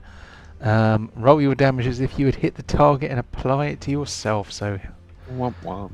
wah wah wah wah. So, this great sword. Excellent. There we go. Using the soundboard as nature intended. So he does 15 points of slashing damage to himself. There we go. He is no longer at disadvantage. He is going to try and bite next. The bite is going to be against Chew Bacon. He leans over. Oh! Chew Bacon is bitten. The poor pig. The poor pig. And then we move on to Krowgog. This is where things are going to start to go very badly wrong, I suspect. Okay. If I was a massive demon orc with a big flaming hammer, who would I want to smack first?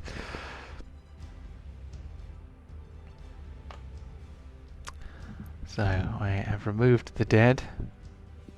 The Kraken. What about attacking the Kraken?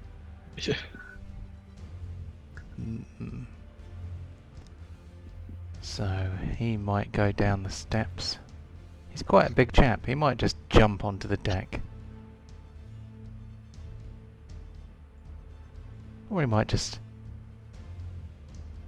I think we might have to have some zappery to make some room. So he looks out on the deck. Tanarukk is hidden. Yorl and Duke are visible. Borin is visible. So we can share some agonizing... some agonizing spears, I think. So, am I about to get counterspelled? Who can say? Who can say? Well, Krowgog raises his spare hand, and so there's one thing I need to check, which is the leveling of Eldritch Blast, because I cannot remember how many missiles you get at whatever level this chap is. At level 11, it's 3, and I think it's level 16 or somewhere around 16, 20 where he gets 4. 4 beams at level 17. So is this guy level 17? Damn straight he is. Okay. Still, it's not the same bad guy levels as other levels. Here comes an agonizing spear for Borin. I'm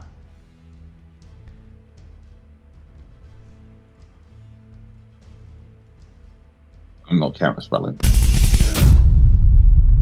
And at the same time, others come out. Is it only 24 AC?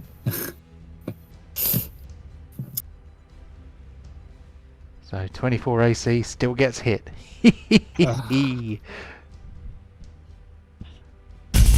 One for Yorl. Well, on that one, as my reaction, I'm going to cast Shield on myself, so my AC goes up by 5 till the start of my next turn. Okay. That would turn that one into a miss, so give yourself 7 hit points back. I will do that. And another agonizing spear. This one is for Duke. And let me just link my global AC to that, and then I'll heal myself 7. There is a little zap for Duke, and then the last one is going to be for Pontos.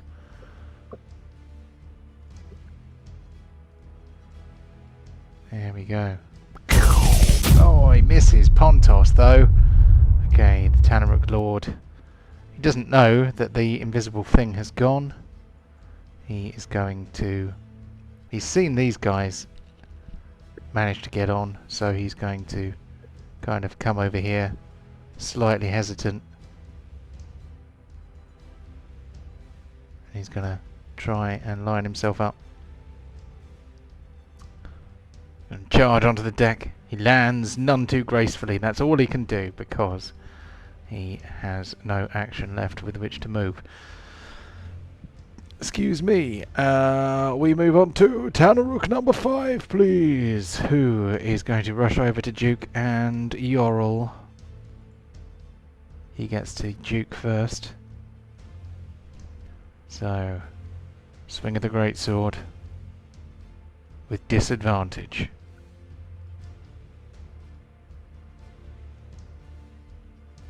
He misses. He tries to bite. He doesn't have disadvantage on that one. Standard attack. Oh, one hit, one miss. Okay. We move on to Tanarukk number 6, who is in the water. He is going to crawl up the side, flop onto the deck. That's all he does. We move on to number 8. He is going to have to take a Constitution save at the end of his turn, but before that he is going to try and hit Borin as best he can. It's going to be hard. Borin is like a whir of movement. Bring it, bring it, bring it. Blimey, Charlie. Okay, he manages to get a hit in. Half the damage. Half the damage. Half the damage. So give yourself 9 points back. Or I can do it if it's quicker. No, I got it. 55. Loading. Ow. So while we are... There we go. He has his hit points back, and he is going to try and bite you now. Dun dun dun dun dun. Ching. Okay, one hit, one miss. He then does a Constitution save, and this time I'm going to remember to give him advantage because he is resistant to la magique. He gets a 13, which at this level it should be 16. He fails, so we have D3, D4, D6. Roll me a D6 for bleed damage, please. Okay, every little helps. -3. Okay, that's all he does. Tanarukk number 7. He looks at his boss.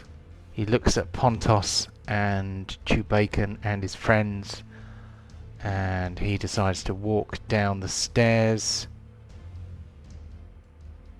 join his friend in fighting Borin. He is going to attack with the greatsword with disadvantage. Dun dun dun dun dun. Disadvantage. Okay, his chances were slim. Disadvantage against armor class 24. He is going to try and bite Borin now. Will he succeed?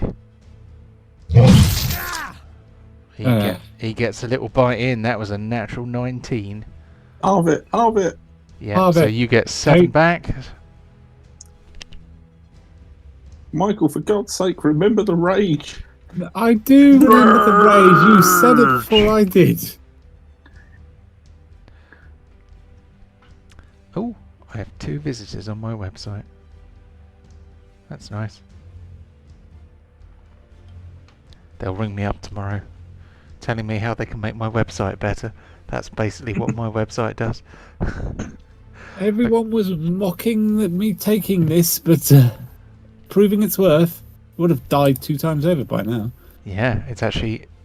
That's the best thing about a barb, isn't it, really? That damage resistance. Okay, on to Duke. Do your thing. Can I see Borin from where I'm located? Are those boxes just in the way? Well, let's draw a line, see what's... Yeah, I think the boxes are in the way, so I don't think you can see Borin at the moment. You can certainly see the guy who's laying into you with his big sword. Yeah. I'm going to disengage from him as my bonus action, isn't it? It is an action to disengage. Oh, I will not disengage. Oh. You've been playing a rogue too much. I've been playing barbarian. I never disengage. So forgot what attacks of opportunity were. In that case, balls.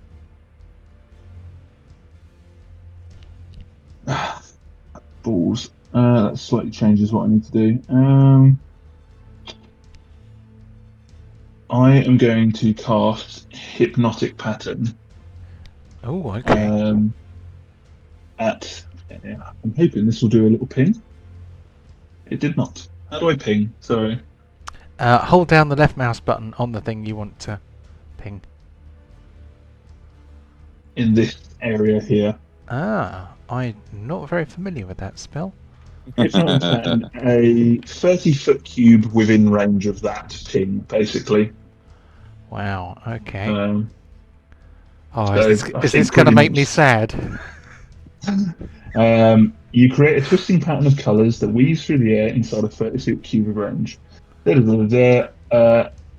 Each creature in the area must make a wisdom saving throw. On a failed save, the creature becomes charmed for the duration. Whilst charmed by this spell, they're incapacitated and have a speed of 0. Oh my god. It lasts 1 minute and it's concentration. Or if they take damage, I believe. Yeah. Any damage or someone else uses an action to shake them out of it. Mm-hmm. So, hold on, Cool. that is a 30-foot cube. And... Oh, a 30-foot cube? That's bloody massive. Hold on. 6 by 6, yep. Jesus. That is that big. Get the glow sticks out, boys. Yes. I told you I was an entertainer. I was starting a rave on board the ship. So, was it there? Is that where you wanted it? I think was. that'd be better.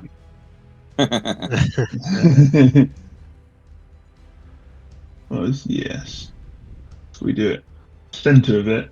There, I think. That's it. That's good.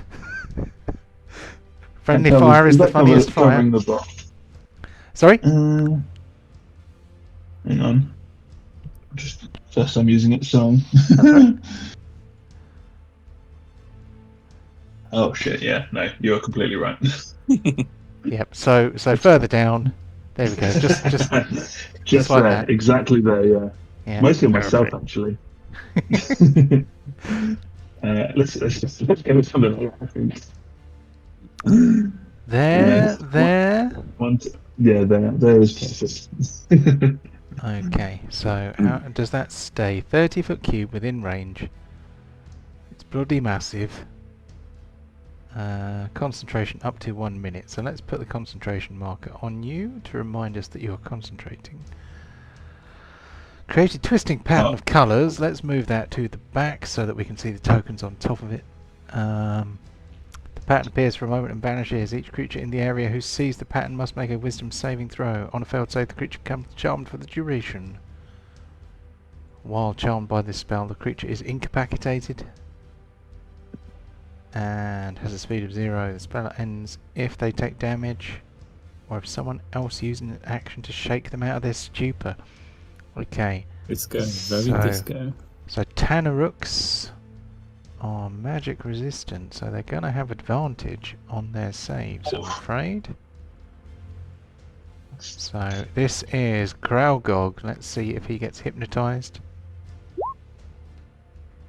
19. What's the DC? Where do I see that? 8 plus proficiency plus your charisma. Proficiency plus my charisma. Oh, sorry, yeah, DC spell save 17. Yeah, I can see it now.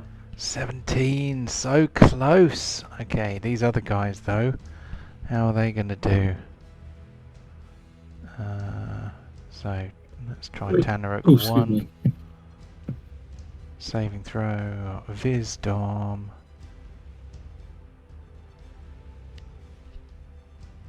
Oh, Tanarukk 1. Oh, that's a strength save. What have I done? What the hell? I don't know what their wisdom modifier is. I doubt it's quite as high as that, so let me make sure I get this right. Oh yes, wisdom -1. So the best roll to get was a 16. Take 1 away. 15. So this guy fails. So he is charmed and has a movement of 0. It isn't the charmed effect per se, but it is incapacitated. Yeah. The other guy. Advantage. Ping.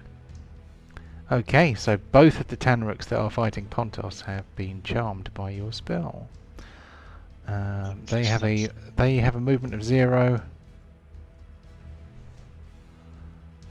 Auto crit while incapacitated. Is it? Oh God. Hey, you don't need to tell me twice.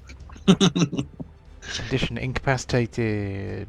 An incapacitated creature can't take actions or reactions. It's only paralysed that gives you crit if you hit.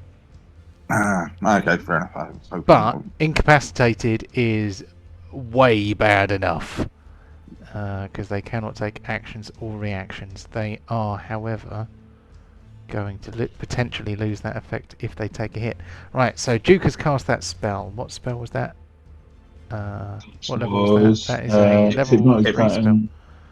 Level 3 Level spell. 3. So that is an action, isn't it? Okay, keep going. What you got? So 2 questions quickly.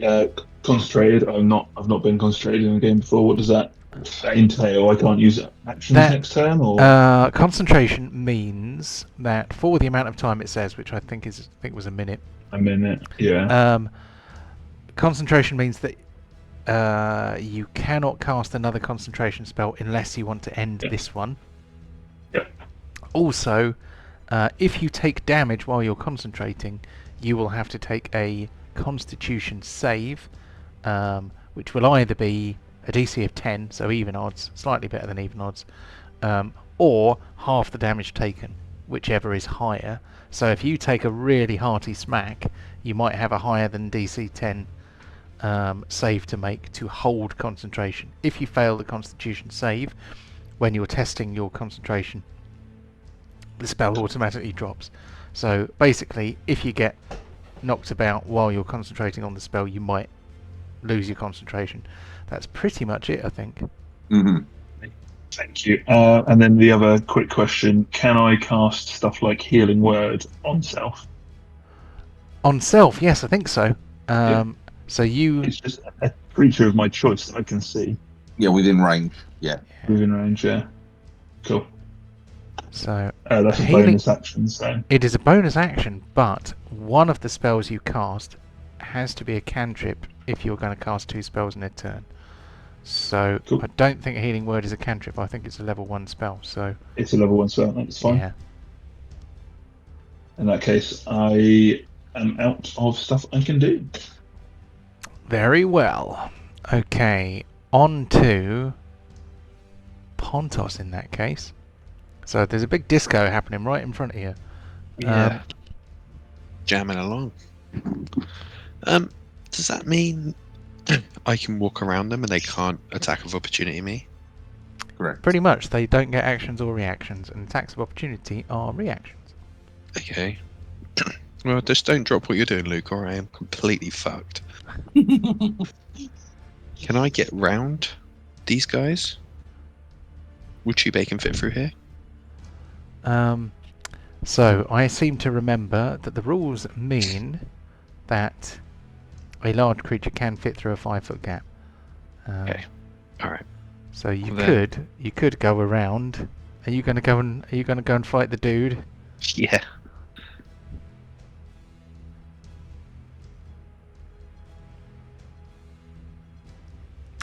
So allow me to position you so you're not actually standing on top of him, but you will be in contact. There we go. Thanks. I don't think. Does this spell affect you if you run into it? Ooh. I think it's just a one-off. It's more keeping the people in a trance. Pattern appears for a moment and vanishes. Okay. It's also a good way to find out if Pontos is epileptic. Actually, that's a point. Is the big orc guy epileptic? Well, he's not, but his friends are. They're now having absence seizures. Fucking seizure. Oh shit. I'll make that disappear because it appears and disappears. And then the concentration presumably is the effect. This guy is massive, heavily armoured, extremely tough. Not Chew Bacon tough though, is he?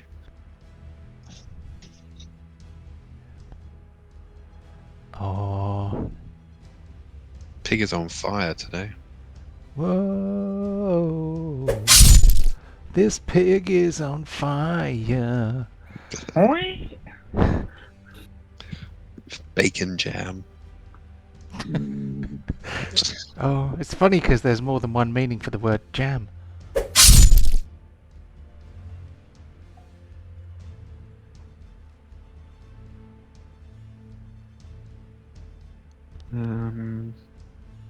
Let's see what happens here. Okay. Give him a good fisting now, if I can find the button for it. There we go. Sorry, To the elbow. Does the fist get advantage if I'm on my pig? Yes. Yeah. Oh, wait a minute though. He has to be smaller than your mount, though. I think. Oh yes. Or equal or smaller. So that's still a hit. That's still a hit. That's still a hit because we always take the one on the left. So, yeah, I don't think you have advantage because he is not smaller than your mount. Okay. Anyone have a giant potion? I'm going to just check my pockets. You can still attack him, it's just it won't be an advantage. That's not as fun anymore. That's it, really. Can't really do anything else. Yeah. Oh, I've got to wait for ages for his turn. Right. Tanarukk Hopefully number we one. can kill him before he has it. Right. No actions and reactions for Tanarukk number one, so he can't do anything. I don't think he doesn't. He doesn't get another save, does he? No. That's it until I say no. Yeah, it stays until he gets hit, basically, doesn't it? Charmed for the The boss is duration. waking up. While charmed, creature is incapacitated. Spell ends if he takes damage. If he takes any damage, so it's not another save. It just ends. Or if he gets shaken out of his stupor. Okay, good to know. Tanarukk number one can't do shit. We are on to Tanarukk. I'm going to run up here with me Godslayer.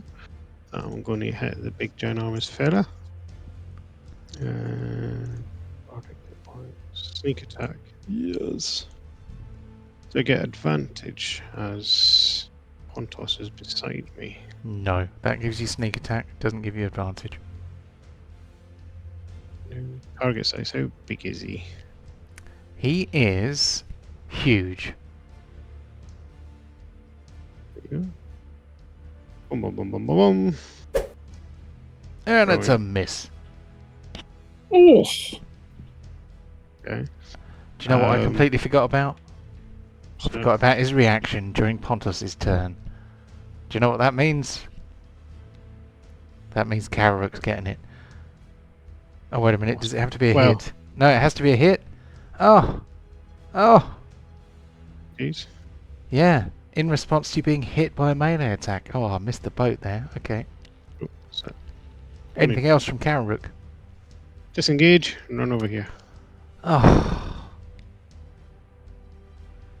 So, hold on. So you went up the steps. Yeah. Over there. 35. That's fine. So that is movement action. Action. Disengage. But there is no movement left.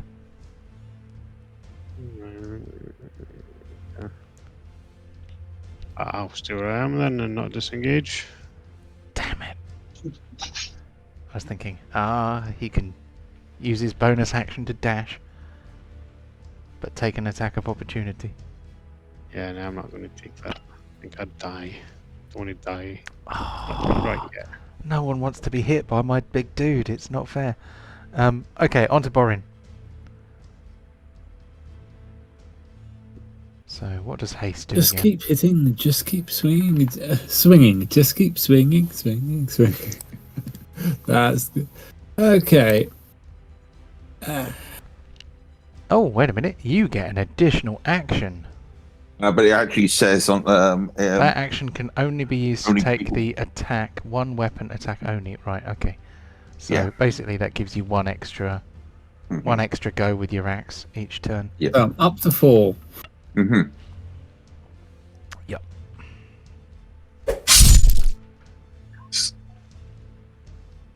Okay, let's give him.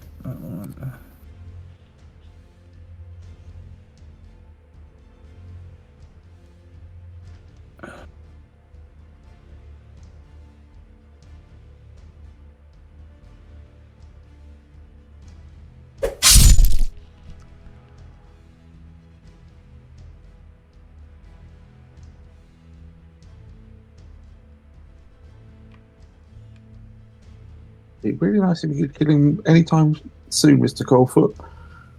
Working on it.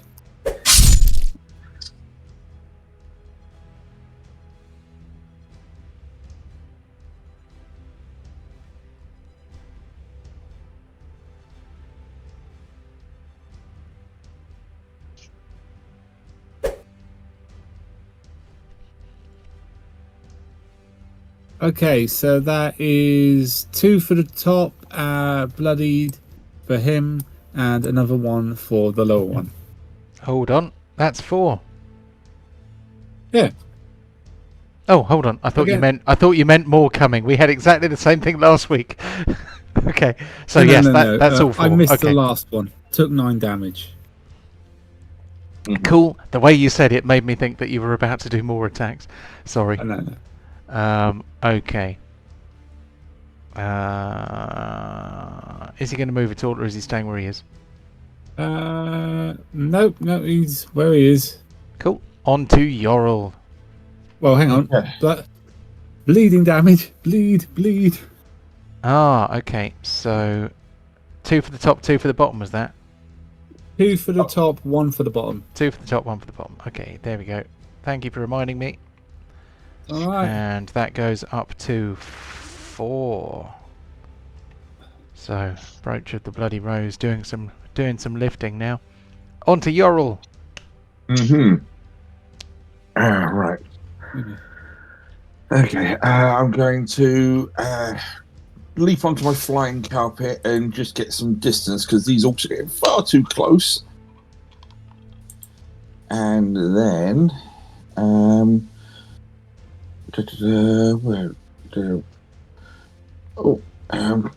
it could be. There it is.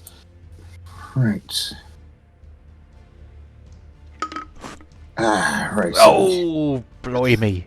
Here it comes. A nice bit of friendly fire. Just what I like. I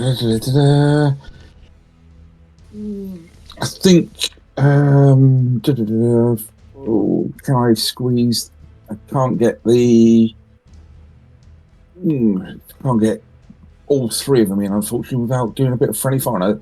And I think Pontos and Chew Bacon might be a little bit too toasty. If I do that, I do get Chew Bacon, and Pontos might get a little bit angry.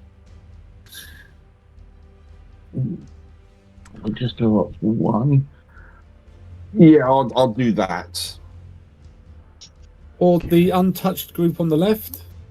Yeah, but I'm trying to help clear this out because these guys, too much is going on over here, and that Kurag is looking a little bit angry. Fuck it. Sorry, Chew Bacon, you might have to take one for the team just to try and help clear these. Yeah. Technically, because of the way mounts work in this, that affects both Chew Bacon and Pontos. So sorry. It's for the greater good. It's for the greater good. And this, just because of spell slots, this will be at 4th level. Cool. Okay. So what is the DC? DC is dexterity, and it is 17. 17. Okay, and what damage are we looking at? I will roll that in a second. I was just taking off the spell slots. So that's that. And I will use an ability of mine that the Kurag will suffer an extra 6 force damage from this. Okay. So let me just do the advanced dice roll. So this is pretty certain it's D6s, and it's now 9d6. What this level? D6. I don't think I have the HP for this. I have faith. I have faith that you can save this. Oh, this is brilliant. Yorl's going to take out the one of the fighters. Where is it? Where is the fireball? I thought I had it. Oh, it's from the staff. Sorry. So it's automatically that level then. So it is 10d6. Okay. Yeah, because of the staff. Okay. 33 points of fire damage. Okay. Damage on save half. Cha-ching. Oh, I didn't do it. Ah, you little shit. Okay, let me try and do that again. Group check. Does the DC change at all? No. No. Okay. 33. Cha-ching. Okay, Kralgog. Oh, wait a minute. They have advantage on magic saving throws, so I need to redo all those saves.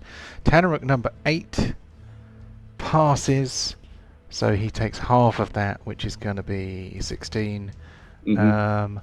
You feel like perhaps fire damage is not as effective against these chaps, which I forgot to say out loud while Pontos was hitting them. That guy there, let's see whether he does better second time around. No, that's still a fail. So he is going to take the full amount of damage. Well, some of the full amount of damage. Kralgog, how did he do if we... Okay, Kralgog takes some damage. And also an additional 6 false damage. Okay, it's not D6 then, it's actually a full 6. It's basically half my level. Cool, gotcha. Okay. Mm-hmm. So, they look a bit singed. But I was hoping they'd do more than that. So Pontos and Chewbacon both failed their saves. I didn't know that they were fire resistant. Shit, sorry. My pig is down. Pig is down. And let's do some damage to Pontos. Pontos is still up. He is... let's change him to the bloodied version though. I'm just going to blow that up. Show you how covered in blood he is. Because the bloodied version of the tokens don't get looked at nearly enough. Because you're all too high level and it's really hard to hit you. The wounds got cauterized. Yep. Yeah, he You stops. downed my pig. But it smells lovely. I might join my half-orc brothers. The inevitable betrayal. That's me done then. Join us, Pontos. Join us on the dark side. We have cookies. I am tempted. Right, that was Yorl. Fireballing friendlies, which I love. Anything else for Yorl? No, that's it. She's just cursing that the things are still upright. Cool. Okay, on to Tanarukk number 2. He can't do anything. On to Kralgog, who has a target-rich environment, shall we say. He hefts his massive hammer, known as the Flame Hammer of Doom. He is going to swing it first of all at Pontos.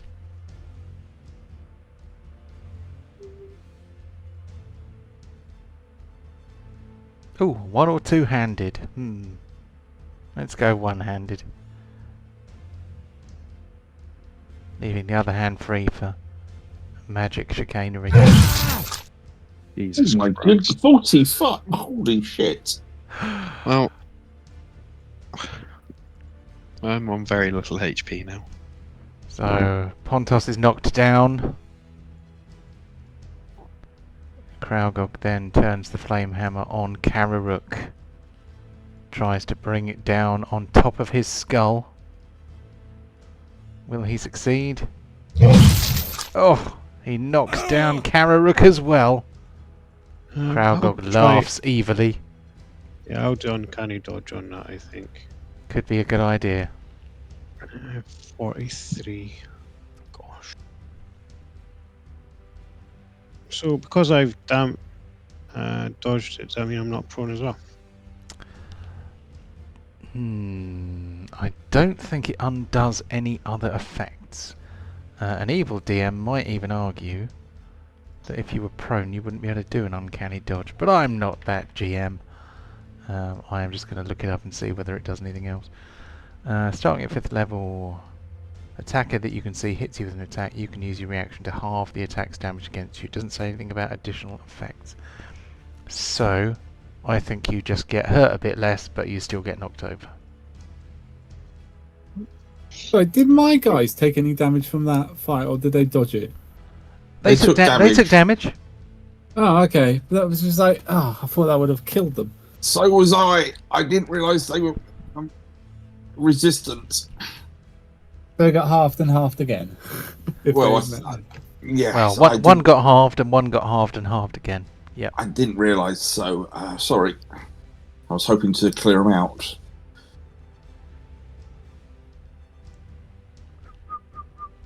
Right. So that is Kraugog. That's all he's going to do for now. That's probably enough smackery for one turn, isn't it? Let's move on to this Tanarukk Lord here, who is like, ooh, who can I kill now? This is the first useful thing he has done in the entire battle. He is going to walk up behind Borin. Ah, damn it. And so he has a flaming club, a great sword, and big teeth. So I'm going to do the flaming club first. You still have a very high armor class, to be fair. 22. Oh, hang on. Let me deactivate my shield. It should be 22 now. Still a miss in this case. Okay, here comes a great sword. Oh, wait a minute. That should have been at that should have been a standard one. That was still a miss anyway. So this one, that was his one at disadvantage. This one Where the heck is my animated shield on my spots? Hotkeys. Oh, never mind. I'll just do it in the animated sheet. All you have to do is just unequip it in your equipment list. Yeah. I don't think we ever did a script for that one. Because there's nothing there's nothing to prevent you from putting it on again and again and again to cumulatively keep raising your armor class. Not that you would do that, but okay, that's a hit with the great sword. He's going to try and bite now. Halve that damage, so give yourself back 11. On it. And then here is some chompiness. And give yourself back another 11. So give yourself back 22 in total.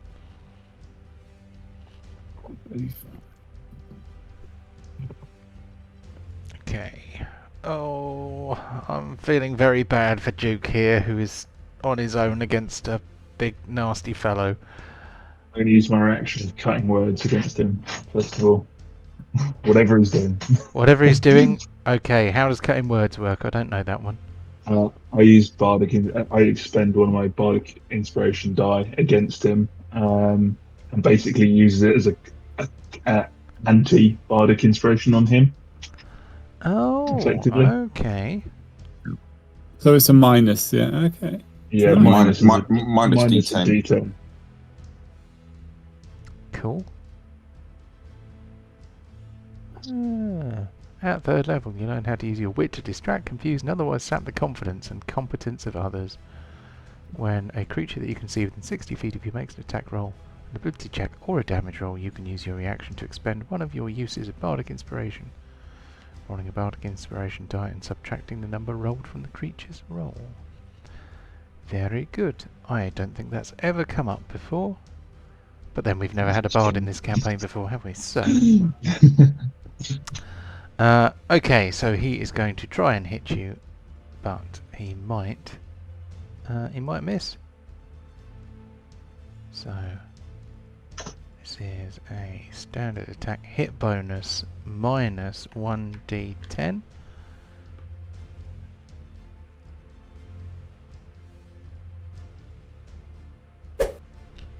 Okay, so he received -9. So that turned...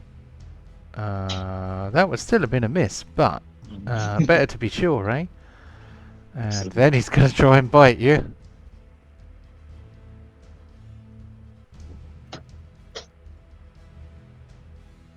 Oh, very good. Okay. Come on, yes. Okay, I'm Now not sure. bleed, you sons of bitches, bleed. So suddenly an unexpected thing happens. An orc rifleman who was banished into another plane of existence pops back in right where he is. Well, he's from the other side. He may be temporarily friendly. We don't know. Yeah, whose side will he be on? Who can say? I can say, but not yet. So Tanarukk number 6 notices this sudden appearance of a creature from another dimension and decides to climb up the crow's nest. I think climbing up like a 20-foot tall thing might be all he can do. So he is going to start climbing. Tanarukk number 8 is going to swing for Borin.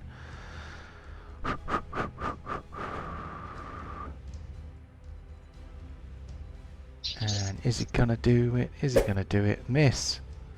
And bitey time.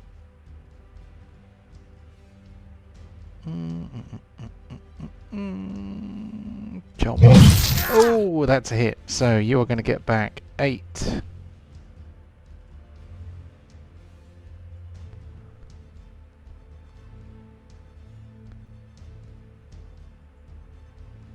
Hanging by a thread. Yep. Right, now I don't want them to die so I can get the health back. Did you give yourself back 8? Yeah. You did?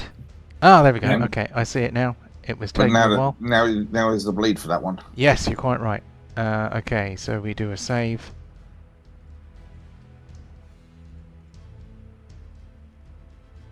He fails, so that is die number 4, which is a d8. So give us a d8 for Tanarukk number 8.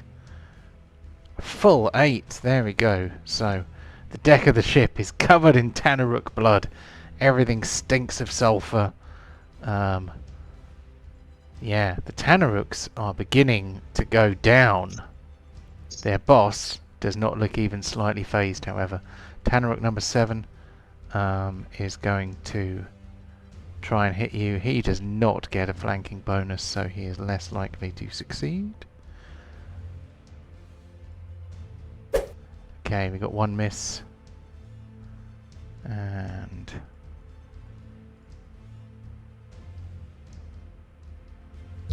one miss, 1 hit. Give yourself back 7.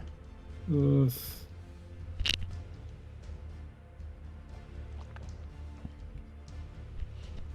Come on. Come on, you... 21.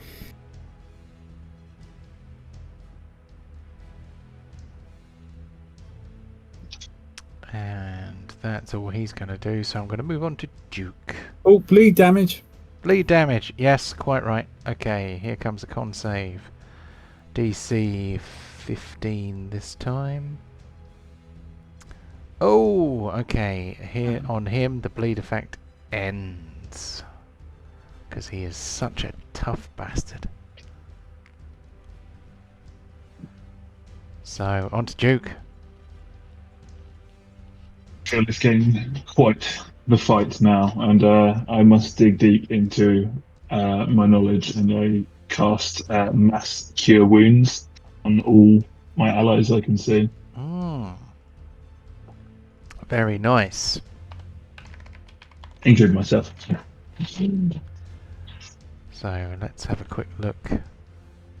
That is a pretty nice spell. A wave of healing energy washes out from a point of your choice within range. Choose up to 6 creatures in a 30-foot radius sphere centered on that point. 30-foot radius, that's pretty darn big.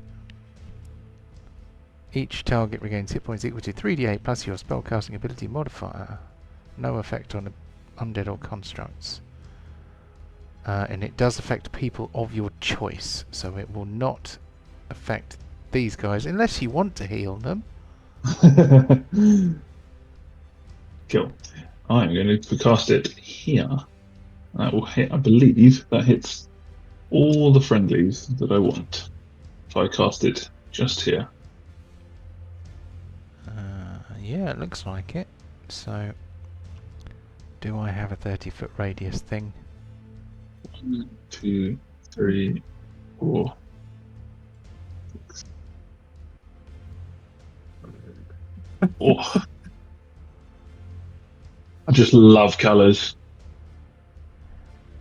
So, just trying to work out if they're...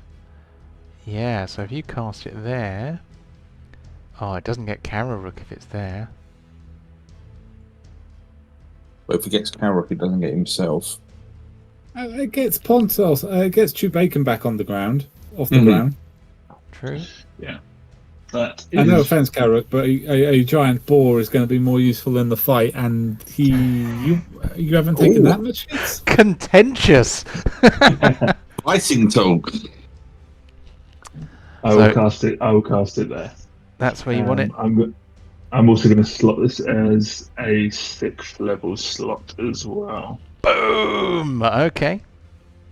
I really would like to see Duke Bastard. Bastard.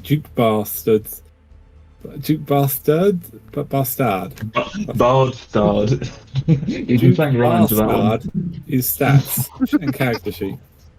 Bastard. Yeah. Bastard. So, can you please roll? This will be the first time you've had to roll dice that are not... Yes. Right. So there are 2 ways to do this. There is a dice roller thing on the left-hand sidebar. Yep, I see that. So you can use that, or you can type rolls into the chat. So if you type /R and then a space, and then you type 3d8 plus... Sorry, it's 4d8 because you were doing it at a higher level. What is your spellcasting ability modifier? It will probably be your charisma modifier. Spell attack bonus, or is that it? Spellcasting ability is charisma modifier. Yeah, so what's your charisma? 20. Well, so it's 5. Plus 5, yeah. It's 5, yeah. So 48 plus 5 then. So 48, and then I put plus 5, yes? Yeah. Let's see if this works. Aha! There we go. So everybody, including you, gets 23 hit points. So that We just did it ourselves. Yes, I'm sure you can be trusted. Chewbacca and Pontos are having a little lie down together at the moment. Spooning. Who's Big Spoon? Who's Little Spoon? Should Chewbacca have 33 health, or does it count from -11? Goes from 0. It goes from 0. Goes from 0, yeah. So... Oh, 23, yeah. 23, yeah. And sadly Tanarukk doesn't get any, but Tanarukk is actually marginally less beaten up than some others I could mention. Okay, that was pretty good. Anything else? That is all I can do. That's all you can do. Yeah, okay. On to Pontos. So at the end of this round, so this will be probably the last thing we do, we will move on to the awards. I realise we've spent the entire time pretty much fighting, but sometimes that's what happens. Mm-hmm. To get up, do I just use all my movement to get up? Half move. Yeah, half movement to stand up. Okay, can I stand up, please? Of course you can. And Chew Bacon can stand up with you. Excuse me. I don't get advantage.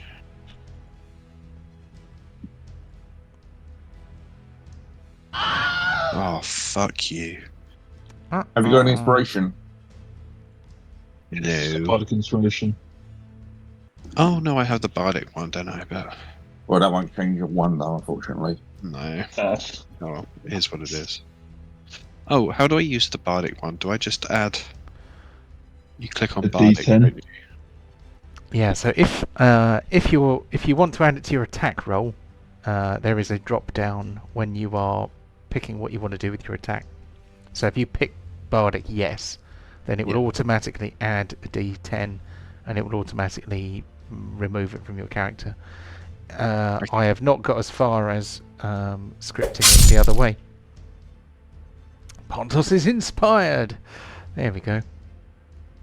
So that would definitely have been a miss if you hadn't rolled that, if you hadn't used your Bardic Inspiration then. So that was pretty good. Oh! I'm helping. Good job. Nice. You hurt my pig. You hurt my pig, go fuck yourself. Okay. Let's get the pig's tusks in there too. Right, come on, Piggy. Okay. Pig's taking a break.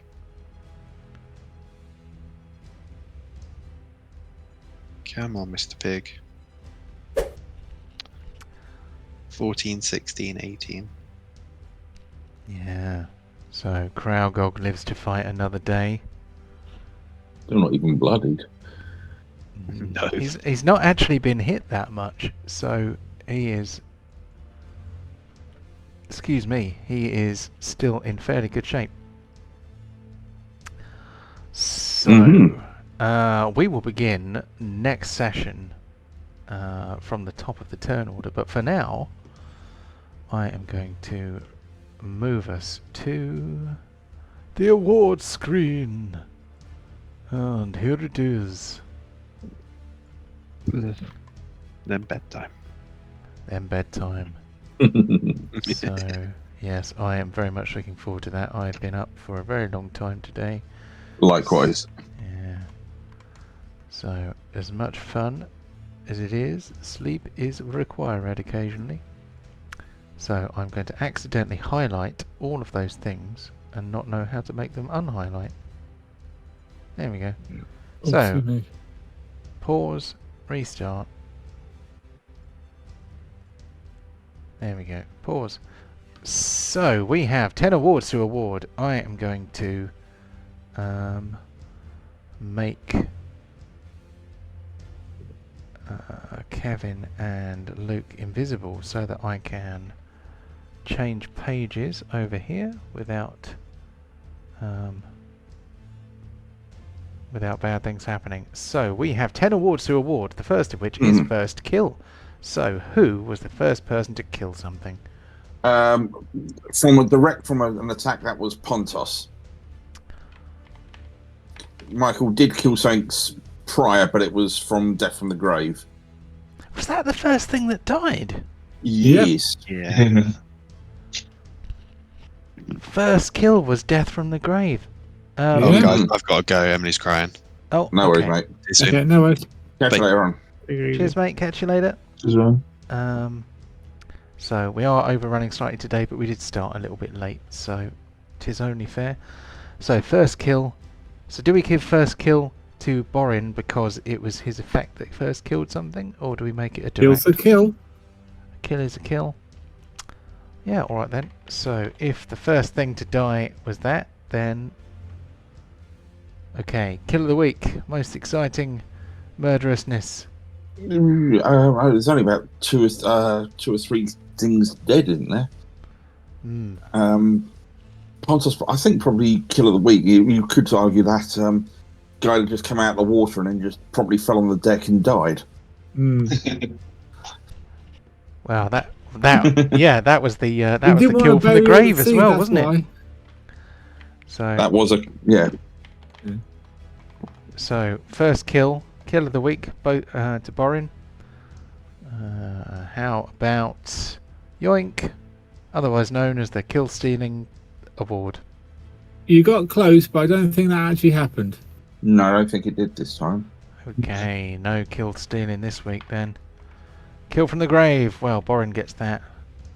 Cause kill from the grave, of course, we rarely award it because it doesn't happen very often. But kill from the grave is where something. It's basically where you kill something when it isn't your turn. So that could be, technically that could be an attack of opportunity, or an effect that continues to happen outside of your actual turn. So if you do something with a residual effect and it kills something and it's not your turn, that is kill from the grave. How about damage dealer? I think that might be Pontos, though. Borin was quite close as well, but I saw some of the attacks where he was getting 70, 80 points over a turn quite easily. Yeah, okay, let's give that one to Pontos. Okay, then I have a fairly good idea who's going to win the next one. Best supporting role. Oh, Bard. Luke, yeah, your first medal. That's going to be for Duke and Luke. How about fumble of the week? I think only one of you actually got a fumble. I think that must have been Pontos. It's, Yes. he fumbled and blunted his axe, didn't he? So, can you blunt a magic axe? What happens if it hits magic metal? Or just the arms a little bit weaker from a bit of shock. But yeah, just a little bit numb and tingly for a while. Yeah, I'm going to have to write a note in the chat. So, Pontos, -1 penalty for blunted weapon. There we go. Otherwise, I will completely forget. Then we move on to Role Player of the Week. So, not many opportunities for role playing, to be fair. Not this week. But character role playing can be tactical as well as doing the voices and characterizing. There is more than one way. Anyone want to nominate anyone? Now, if Luke had sung his songs, I would give it to him. Oh well, that's the way. You want to win. You want to win Role Player of the Week. You've got to do the singing. Well, we could leave it unawarded unless anyone has a particular. I'm good. I'm good. Okay. So I've got a good feeling about the next one. Whose side are you on? The award for the award for friendly fire, which of course goes to Yorl this week for fireballing the party, which is a classy move, and I like it a lot. I set up barriers to slow the enemy down. I cast haste on friends. But do they remember that? No, they remember a rogue fireball. Yeah. Yep. So, Thank you. whose side are you on for Yorl? Pincushion. So, who got 7 bells knocked out of them? Who took the most kicking? Who has received the most smackery? Oh no, that would be Chewbacca. Well, who actually died. Well, the thing is, you could win this award and be last man standing if you were more tanky. I think both fighters took a pretty big pounding, but admittedly, Borin only took half damage. That's true. I think Borin would have gone down had it not been for that ability. Rage. Yeah, but I think Pontos Pontos took nearly 100 points of damage, I think, because he was on fumes at the end. But I think Borin might also have taken a similar amount of damage. He's second winded himself for like 23 as well. Oh yeah, well he took well over 100 points of damage then. So I think Borin would have probably taken a similar amount of damage, but he got that back from raging. So I think Pontos probably got beaten up the most, and he tanked it like a champ. So there we go. That's 10 awards. I still haven't done any kind of analysis of the previous one. Over Christmas. Oh no, it's at the end of the campaign, not the end of the year, so you've still got time. Oh god. Well, I'll do it. Just give me a heads up and the numbers. I mean, you don't have to. I feel like I ought to. I feel like I ought to do it. However, if you end up doing it before me, you know where the results are. They are in the awards channel. Oh, okay, guys, I gotta go. Okay, gotta get up at 5:30. Oh, Yeah, blimey, no worries. that's an early start. Okay, yeah, so that is pretty much everything. I am going to return us to the front page. And thank you very much for joining us for the Chronicles of Captain Pontos. No worries. Lovely. And Thanks all. yeah, have a Thanks good very one. much. Nice to meet you, Luke. I Yep. hope you enjoyed the Thank you. session. Thanks for having me. And you didn't die. And he didn't Sorry. die. Yeah, Right. I so didn't die, no. Catch later on. I will upload this shortly. Have a good one. Catch you all next easy. week. Bye. Cheers. Bye. Bye.